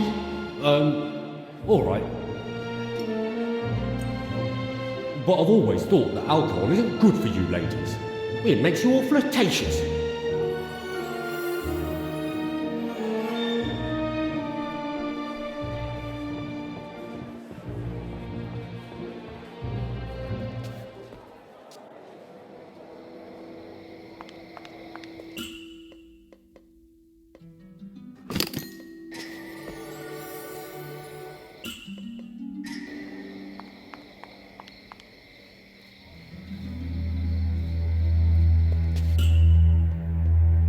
Miss, you are really dumb. I repeat, I don't drink that concoction of punch that others ingest. I always dilute everything with juice filled with vitamin C. And a nice slice of lemon.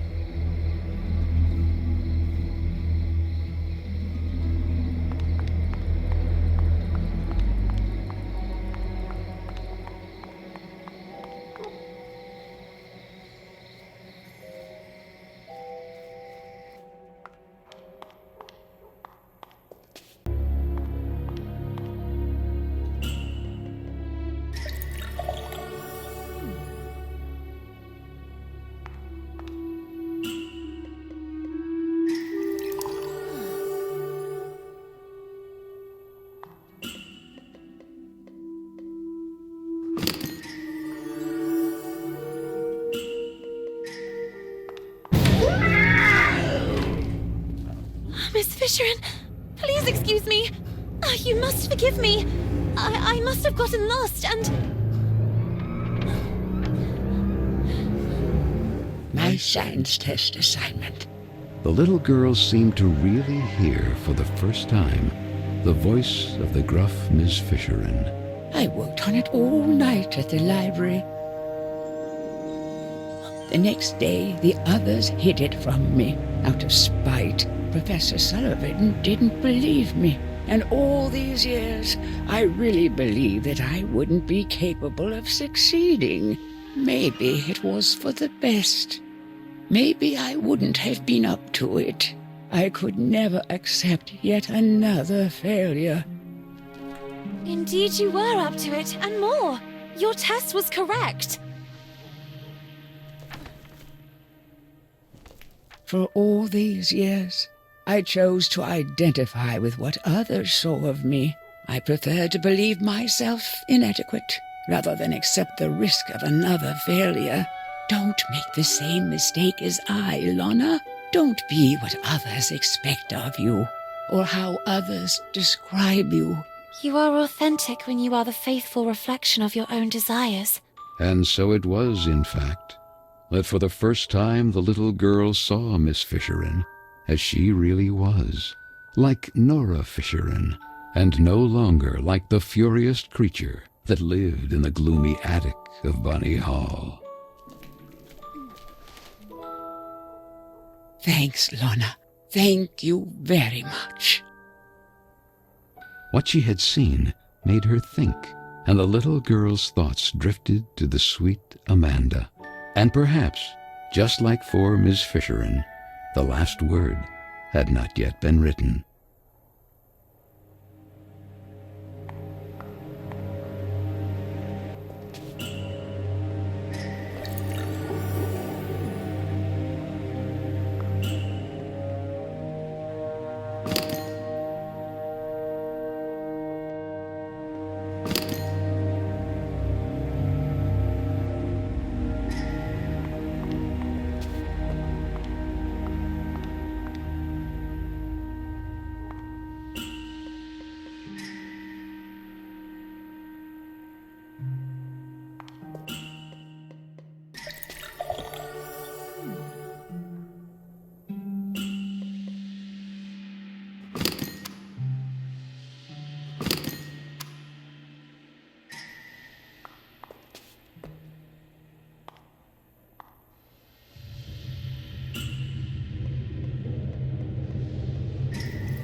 Well done, miss. I really needed that. I have never felt so strong. I'm charged like a lion. I think it's time for a dance. And this time, I won't be very forgiving.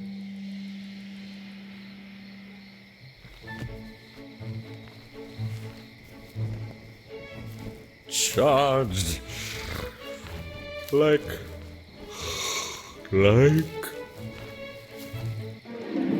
A lion, you said?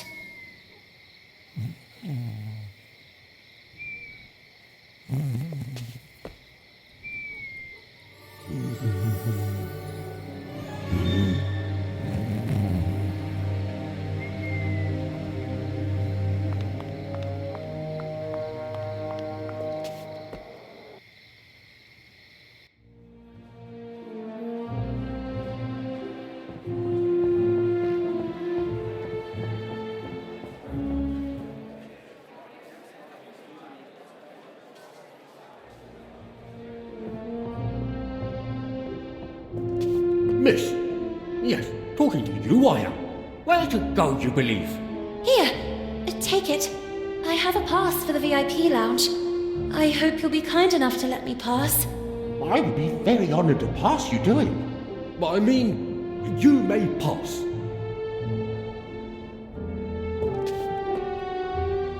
Lana?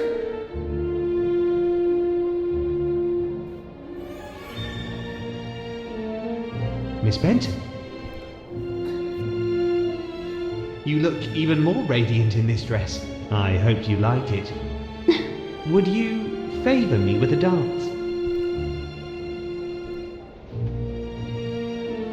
I really admire your rebellious nature. Thank you. Nevertheless, on your beautiful face I still see sad eyes. Are you not happy? Oh, well, yes. I think so. Such enthusiasm. What troubles you? Tell me. I do not know. I'm worried about a friend. I understand. I should have the strength and courage to let go, but I can't. I also don't know if I'm doing the right thing. You mean standing here by my side? No, it's not that. You are a good man. I just don't know if I'm ready for this. Or if it's really what I want. Maybe it's just the fear of growing up. Well, that is natural. Now let me ask you a question, so that you can really discern if this is what you want. And that is? Miss Benton, could you imagine yourself next to me? I have never thought about my future that way. Not yet, at least. And I just can't think about the future when the present still has so many unknowns. Honestly, that is not the reaction I expected. And what did you expect? I don't know. I can't say that I was expecting enthusiasm exactly, but at least a little gratitude. Gratitude? Well, you see, I chose you above all. Oh.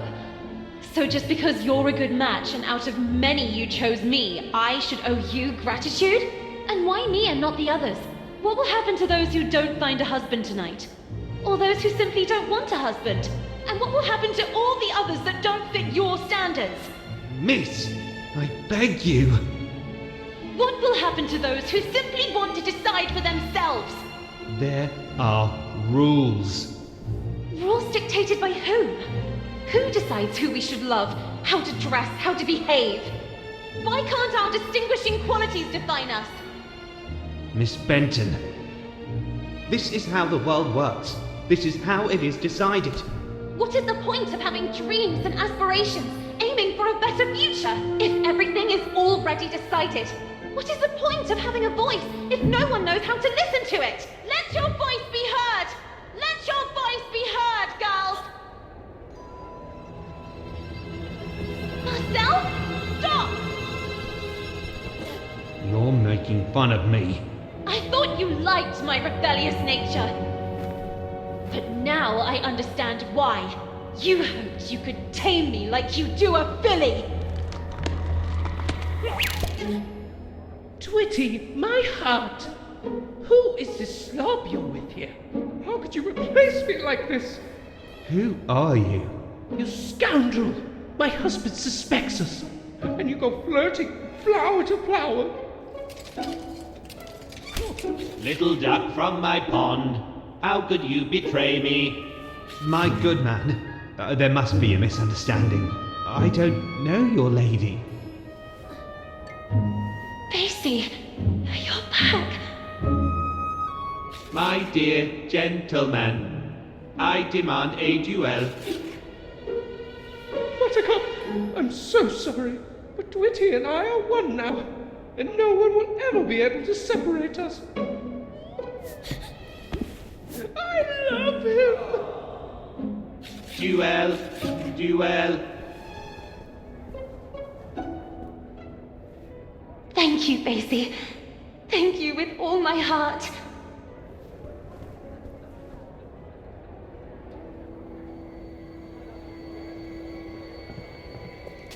Stop, Marcel! Enough with the running away! I know everything now! Where's Carole? What did you do to her?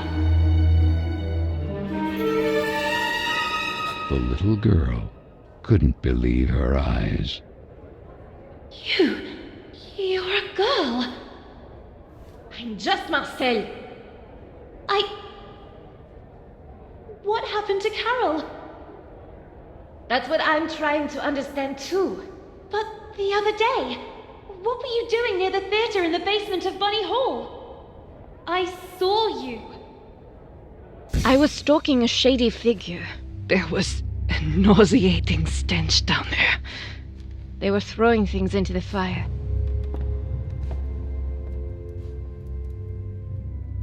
And in the midst of what looked like waste paper, I immediately recognized some of my letters.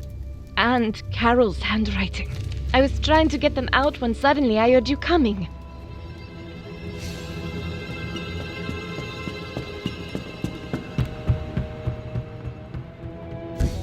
But then you two... how? My parents sent me here from France, to my uncle's house. It's just across the river, overlooking the Bunny Hall clock tower. To fall in line, they said. The rigor of English ladies would make me a real woman. When one day, at the window, I noticed something at the edge of the river. It was a bottle, and inside that bottle was a letter. Were I the wind, I'd blow no more on such a wicked, miserable world. And yet I say again and swear it now that there's something all glorious and gracious in the wind.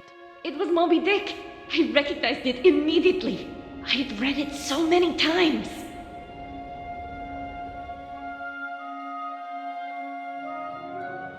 So I decided I would find out who would threaten us. And so it happened that one day, on the occasion of an open-door event, a reading group meeting was being held at Bunny Hall. And then, she appeared. Were I the wind, I'd blow no more on such a wicked, miserable world. And yet, I say again, and swear it now, that there's something all glorious and gracious in the wind. It was her. It was Carole.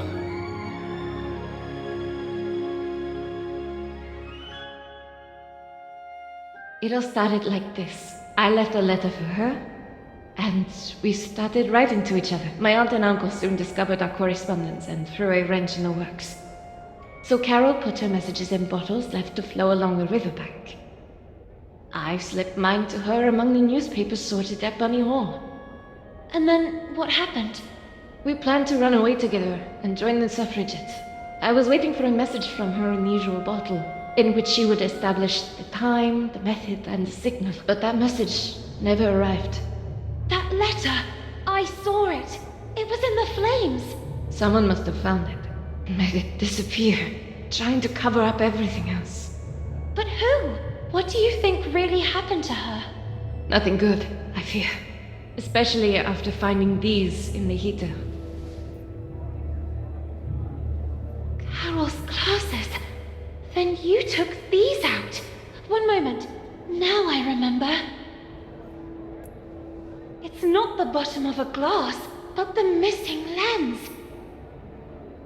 Vicky and the others were right then. Frank. Duel. Duel.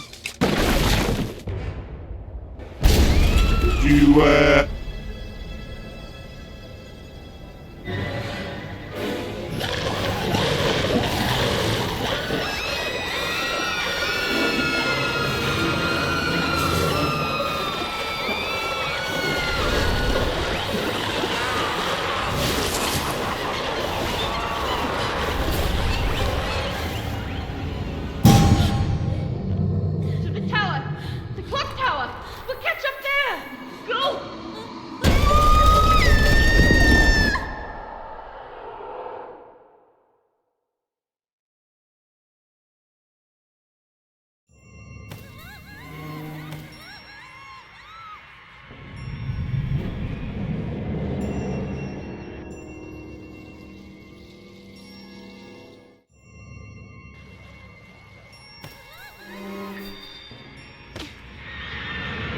The little girl couldn't believe her eyes.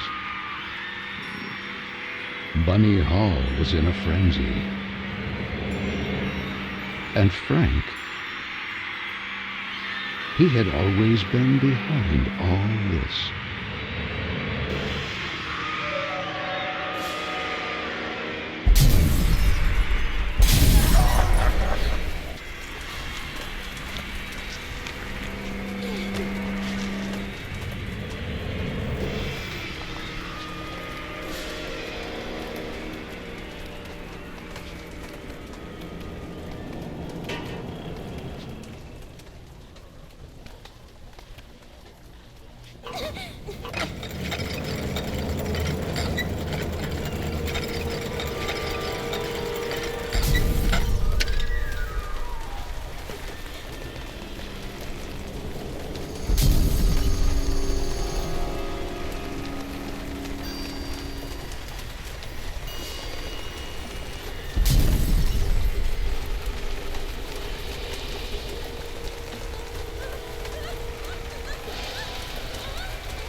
This is Amanda's. Ada Lovelace Byron, Emily Bronte, Jane Austen, Emily Dickinson, Florence Nightingale, Maria Montessori, Harriet Martineau, Hypatia, Harriet Tubman, Marie Curie, Virginia Woolf, Emily Pankhurst. Amanda, you're back! I am sorry. I'm sorry I gave in. Now go! Find Carole! Stop all this! We'll be fine. She's right! Get out! But...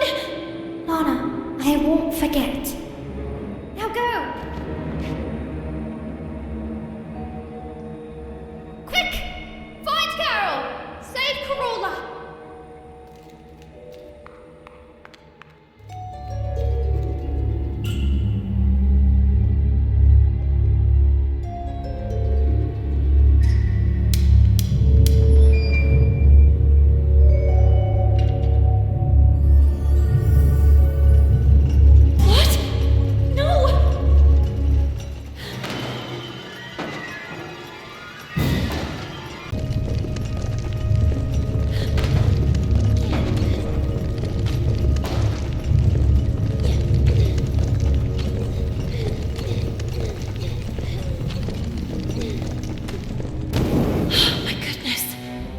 Too close for comfort.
dare you humiliate me like this?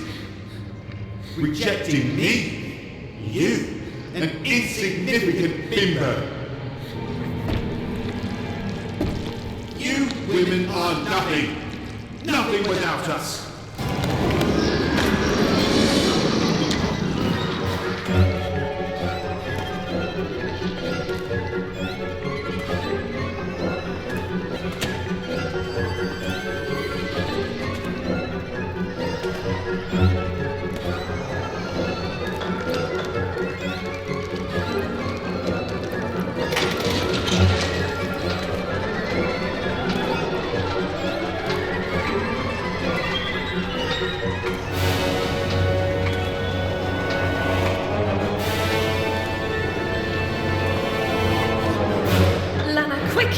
Grab the rope! I'll pull you up!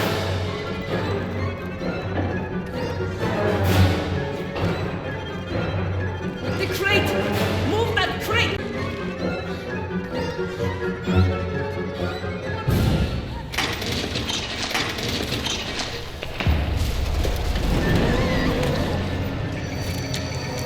I'm sorry, but you're not my type!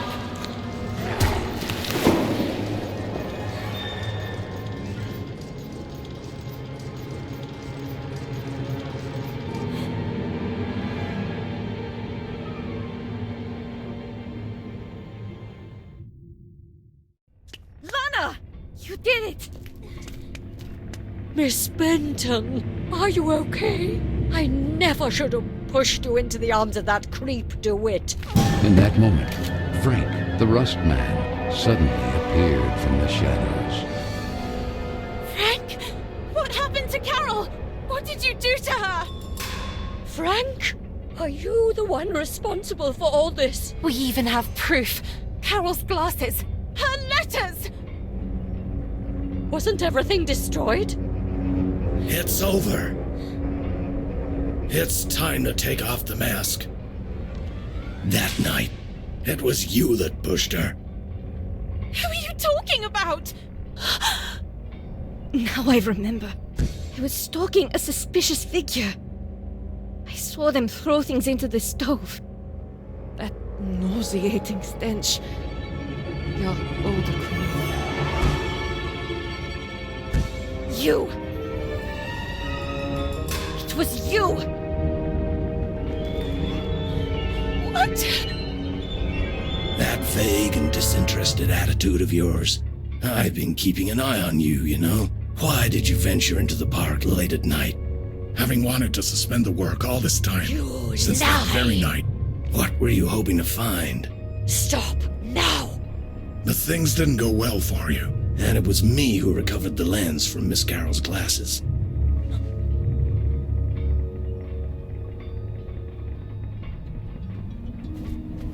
I know how much she meant to you, Miss Lana, and I'm sorry. I'm really sorry. It was an accident! Miss Hinman! And you couldn't just let it go and behave like a lady! Not even the advances of a rich young scion persuaded you to give it up. The best any woman could aspire to nowadays. I had no such opportunity, but you did, and you threw it away. Carole, Carole, Carole! Always Carole! And that other stupid girl. She went looking for trouble.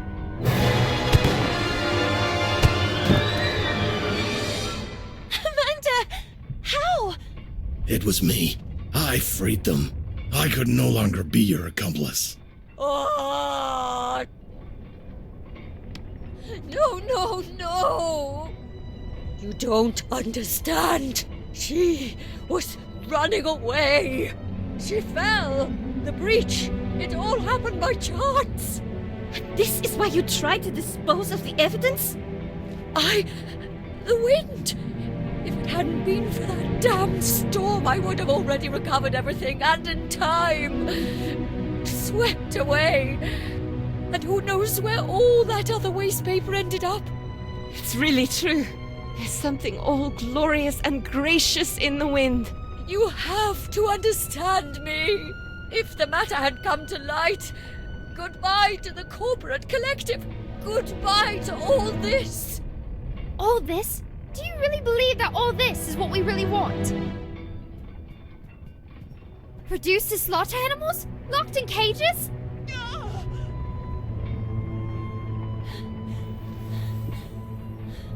We're not rabbits! We will never be rabbits. And you know what really disgusts me? That it was another woman who developed such a plan. How sad. You will remain a tiny and insignificant stain of ink used to write about great women who actually changed history. You, on the other hand, history will forget about you.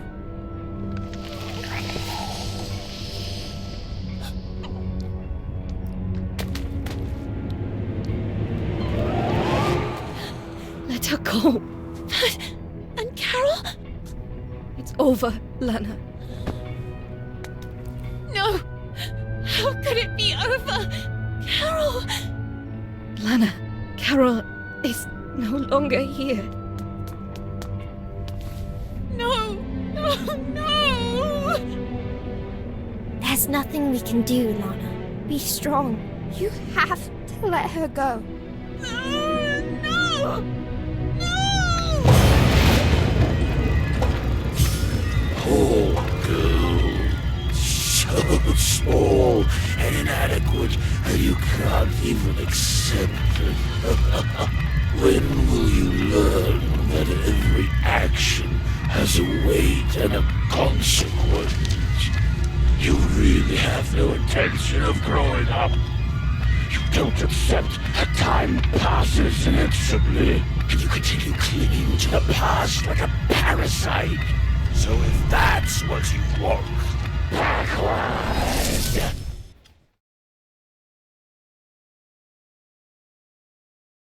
Sweet French, I am writing this letter in the hope that you will receive it.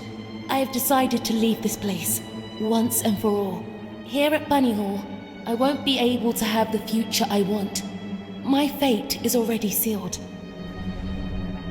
Tonight, precisely 5 minutes from midnight, I will fly a kite in the sky. Look at the clock tower, and you'll see it soaring there.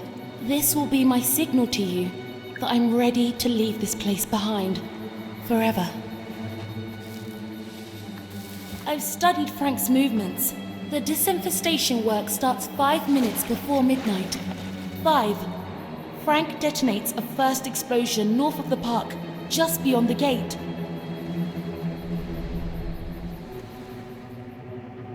4. This time, there'll be 2 explosions, one in the east and one in the west at the same time. 3. Finally, one to the south on the far side of the park.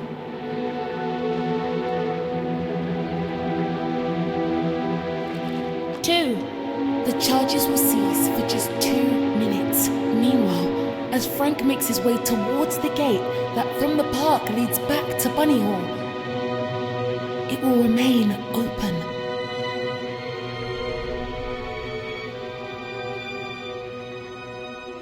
Two minutes from midnight. Just enough time to get through the gate and go all the way to the south side of the park. And finally away forever from Bunny Hall.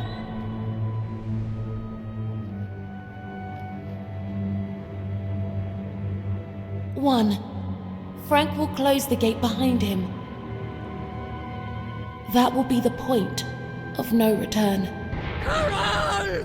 What do you think you're doing, miss? No! Please! What is all this nonsense? Sweet French! That letter! How? You couldn't really be planning to run away like that.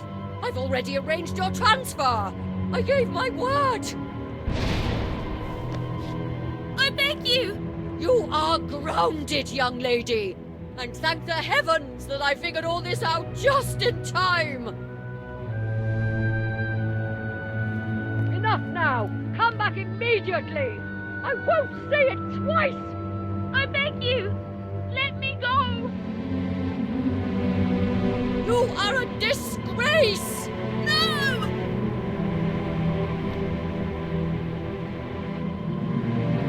Carole! It was too late. Frank had already begun to lock the gate leading to the park. Carole! Stop! Immediately! Leave me alone! Damn you, Carole!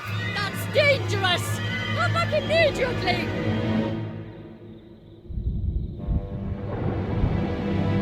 Carole! No!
Oh, girl.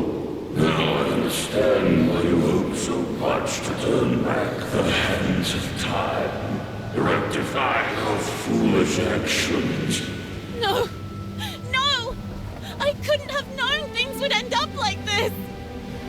If only you were allowed the letter to reach Marcel's hands. Instead, you condemned Carole forever. No! It's not true! I didn't want to! You can't change what has been. And now, have you finally remember? Carole is destroyed forever.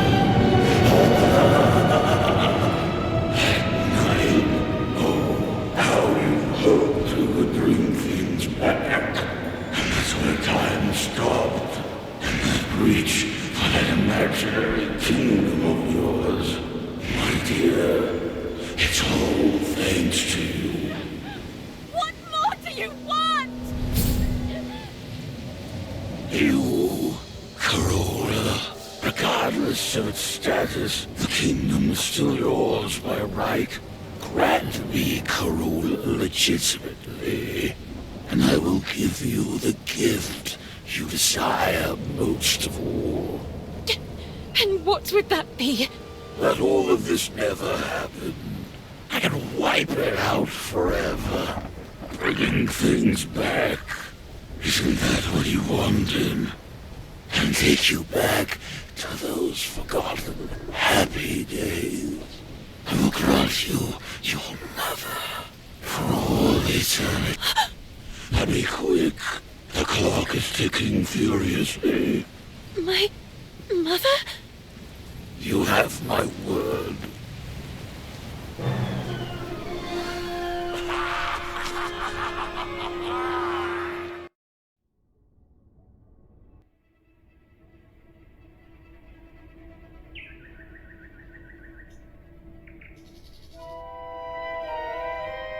The little girl came too. The place immediately seemed familiar to her, and she began to look around. Yet her memories before that were hazy, so much so that she couldn't explain how she got there.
Mr. Basie!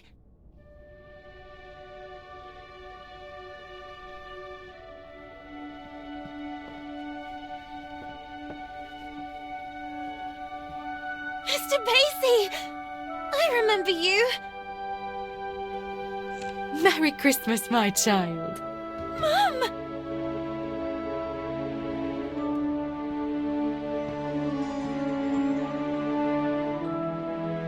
I knew you would remember him. You wouldn't leave him when you were little. Do you like his new outfit? Now he's a real English lord! I didn't have time to finish his umbrella. I had to sew his head back on. Last time you almost tore him to pieces. But he's magical, so he came out almost unscathed. Magical? Do you think he can fly? Only if you want him to. Then he has superpowers! At your service, princess. Do you think he can also heal you? Lana.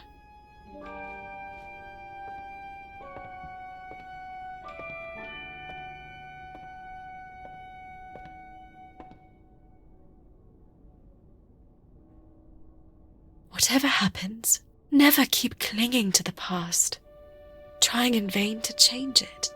People move and places change, and that will be the day you'll really know who you are.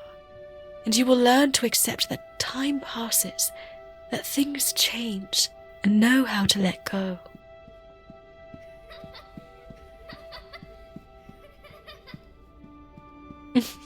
And when you least expect it, you will see me in every choice you make, in the smallest gesture. Even if the sails aren't hoisted, it doesn't mean the wind isn't already blowing.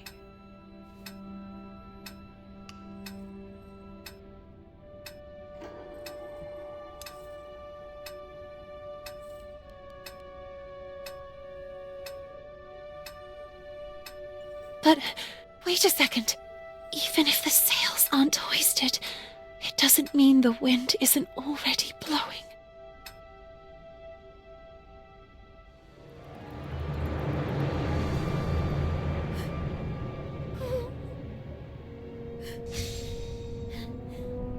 Let me go! Miss Benton, you must come with us. No, please! Mom! The umbrella is not finished yet! Miss, it's too late, and you should accept it. Your mother is no longer here. You have to let her go.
Sorry, that is fine.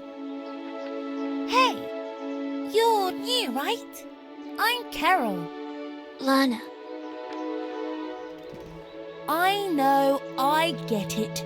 It's hard at first, but in time, things will get better. You'll see. Moreover, have you ever seen an estate with an enchanted park? Enchanted? Oh, yes, Carola. It's full of trees, roses, and cute rabbits. Come on then, follow me. I'll show you.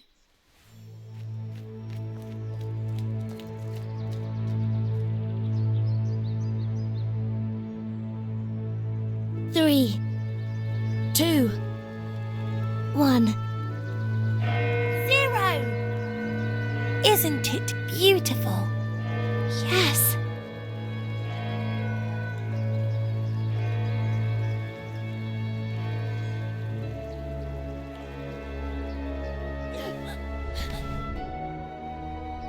My sweet Lana, I have to go, please.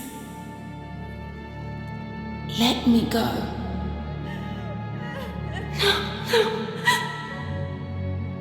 I cannot. No. I can't accept feeling that cold emptiness in my heart again. I don't want to have to forget your face too.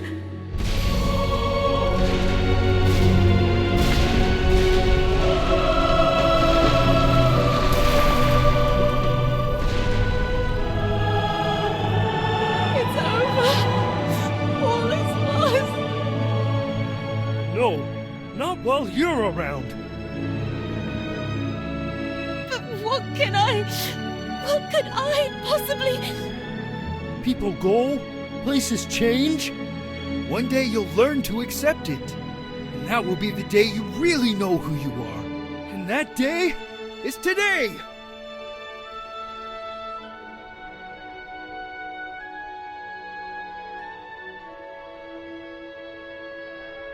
Maybe time never stopped completely. You made me a warrior. You made me like this. You completed it for me. Be the hero of your own story. You have my sword, princess. Reclaim your kingdom.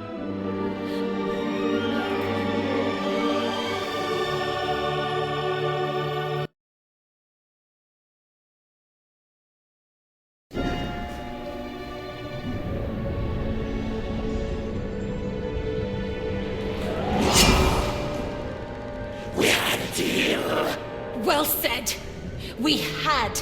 I was wrong to allow you to corrupt the memories of a kingdom that I myself created, and in which I took refuge, as if in an eggshell, unable to accept my actions, or the time passes whether you wanted to or not. But you missed a detail, Mr. Keen. That would be... Like Carola, you too are a figment of my imagination!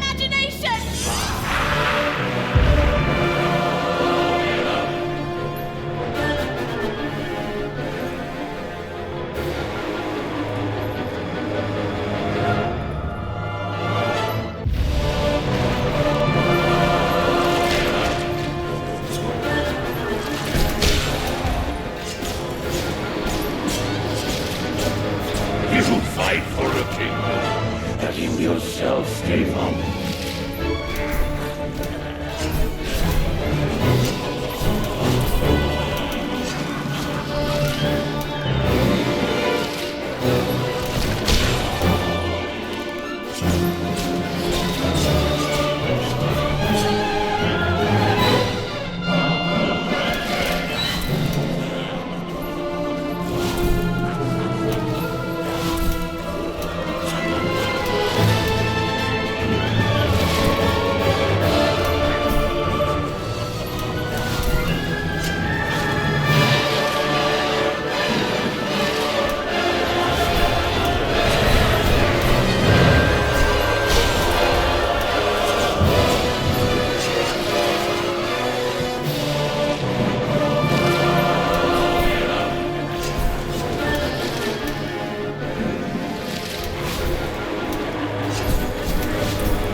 You won't separate me.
change what happened to Carole. I've given you a once-in-a-lifetime opportunity to reunite with your mother. My mother is and will always be part of my past, and I will continue to keep her vividly in my memories for the rest of my life. But I will never be left behind again. No! I will go on! Okay, you win this time. Carola will be allowed to flourish again, but the breach will remain there, unchanged, over time. I'll be back. It's just a matter of time. Sooner or later, you will crumble. And when you're sad and alone, I will infect everything you love and cherish. And I will be ready to welcome you. After all, you are nothing more than any ordinary man!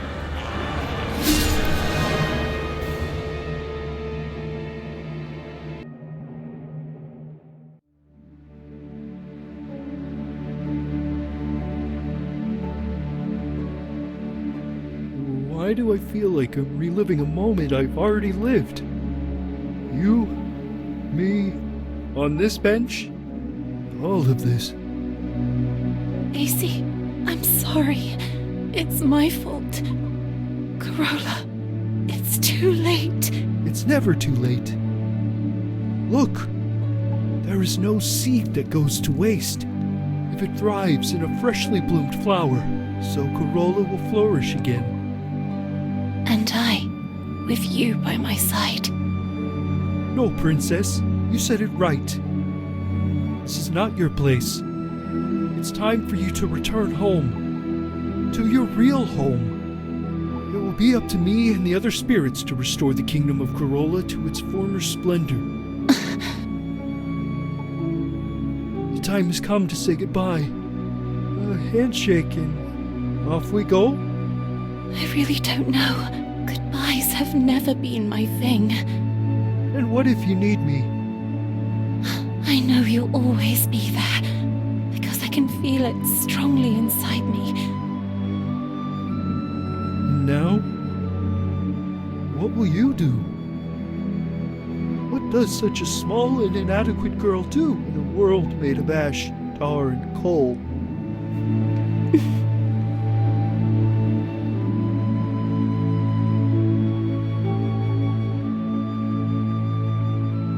She'll grow, she'll live, and she'll make her voice heard loudly. I leave to you, my shining soldier, the task of rebuilding Carola. Lord Basie, Prince of Carola. Me? A prince? Thanks, my friend. Thank you for everything.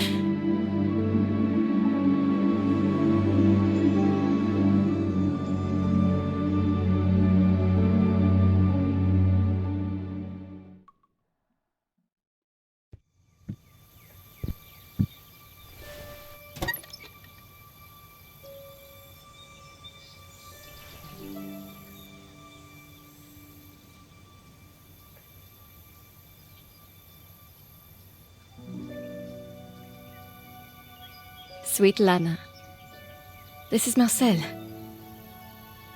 I'm just arrived in London. I can feel her, you know? Carole. Here. With the other suffragettes.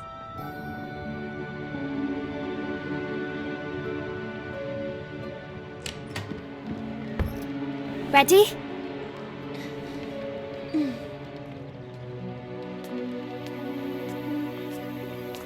I can hear her voice.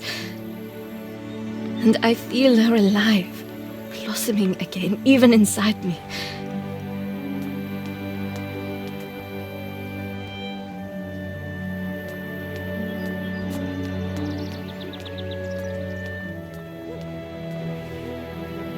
It really is true.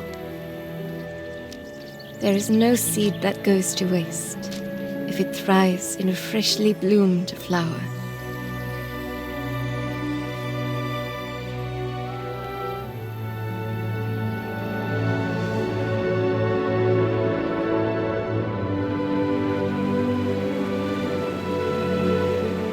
hope to see you and Amanda again, and that you may soon join me in London. It's true that here on the streets, when the wind picks up, it's frigidly cold.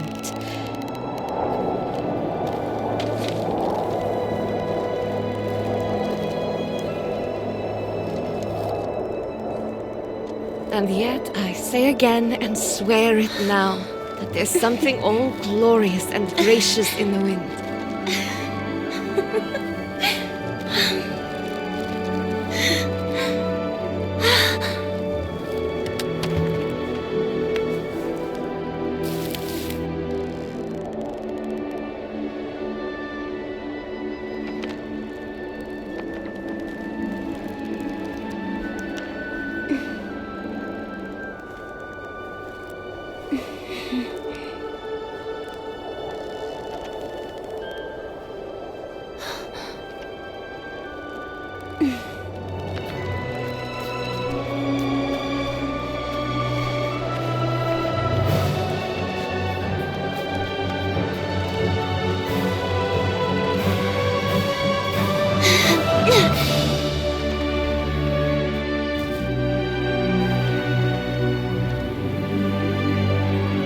After all, what did Carole always say? When things don't go the way we want, try to see them from another perspective.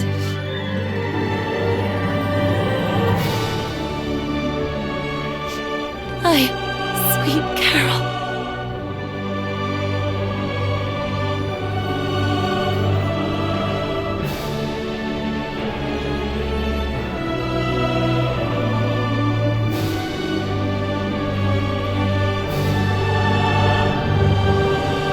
It all starts and ends with a girl, too small and inadequate for that world of ash, tar, and cold where she was born. After all, in a world furiously ticking away like a crazed clock, what can a little girl do? All by herself.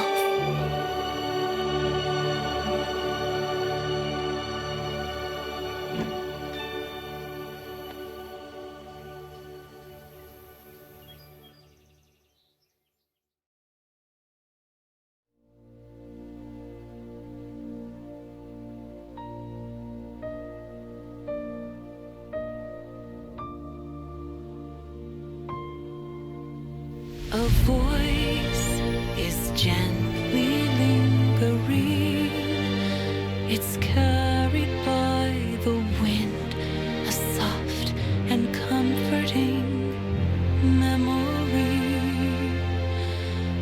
I will make a loving promise that I will carry on and brave these storms. Tell me where this river flows. My heart is beating faster. I will find my way on. Let your voice be heard now from the highest mountain. We won't fall and give in to despair. We're about to fly. Can you hear me? Your voice, you're gently whispering, sharing secrets, building dreams. You trust in me. I am blooming like a rose. I'm sparkling like the stars above. I'm finding my own way. There's a risky path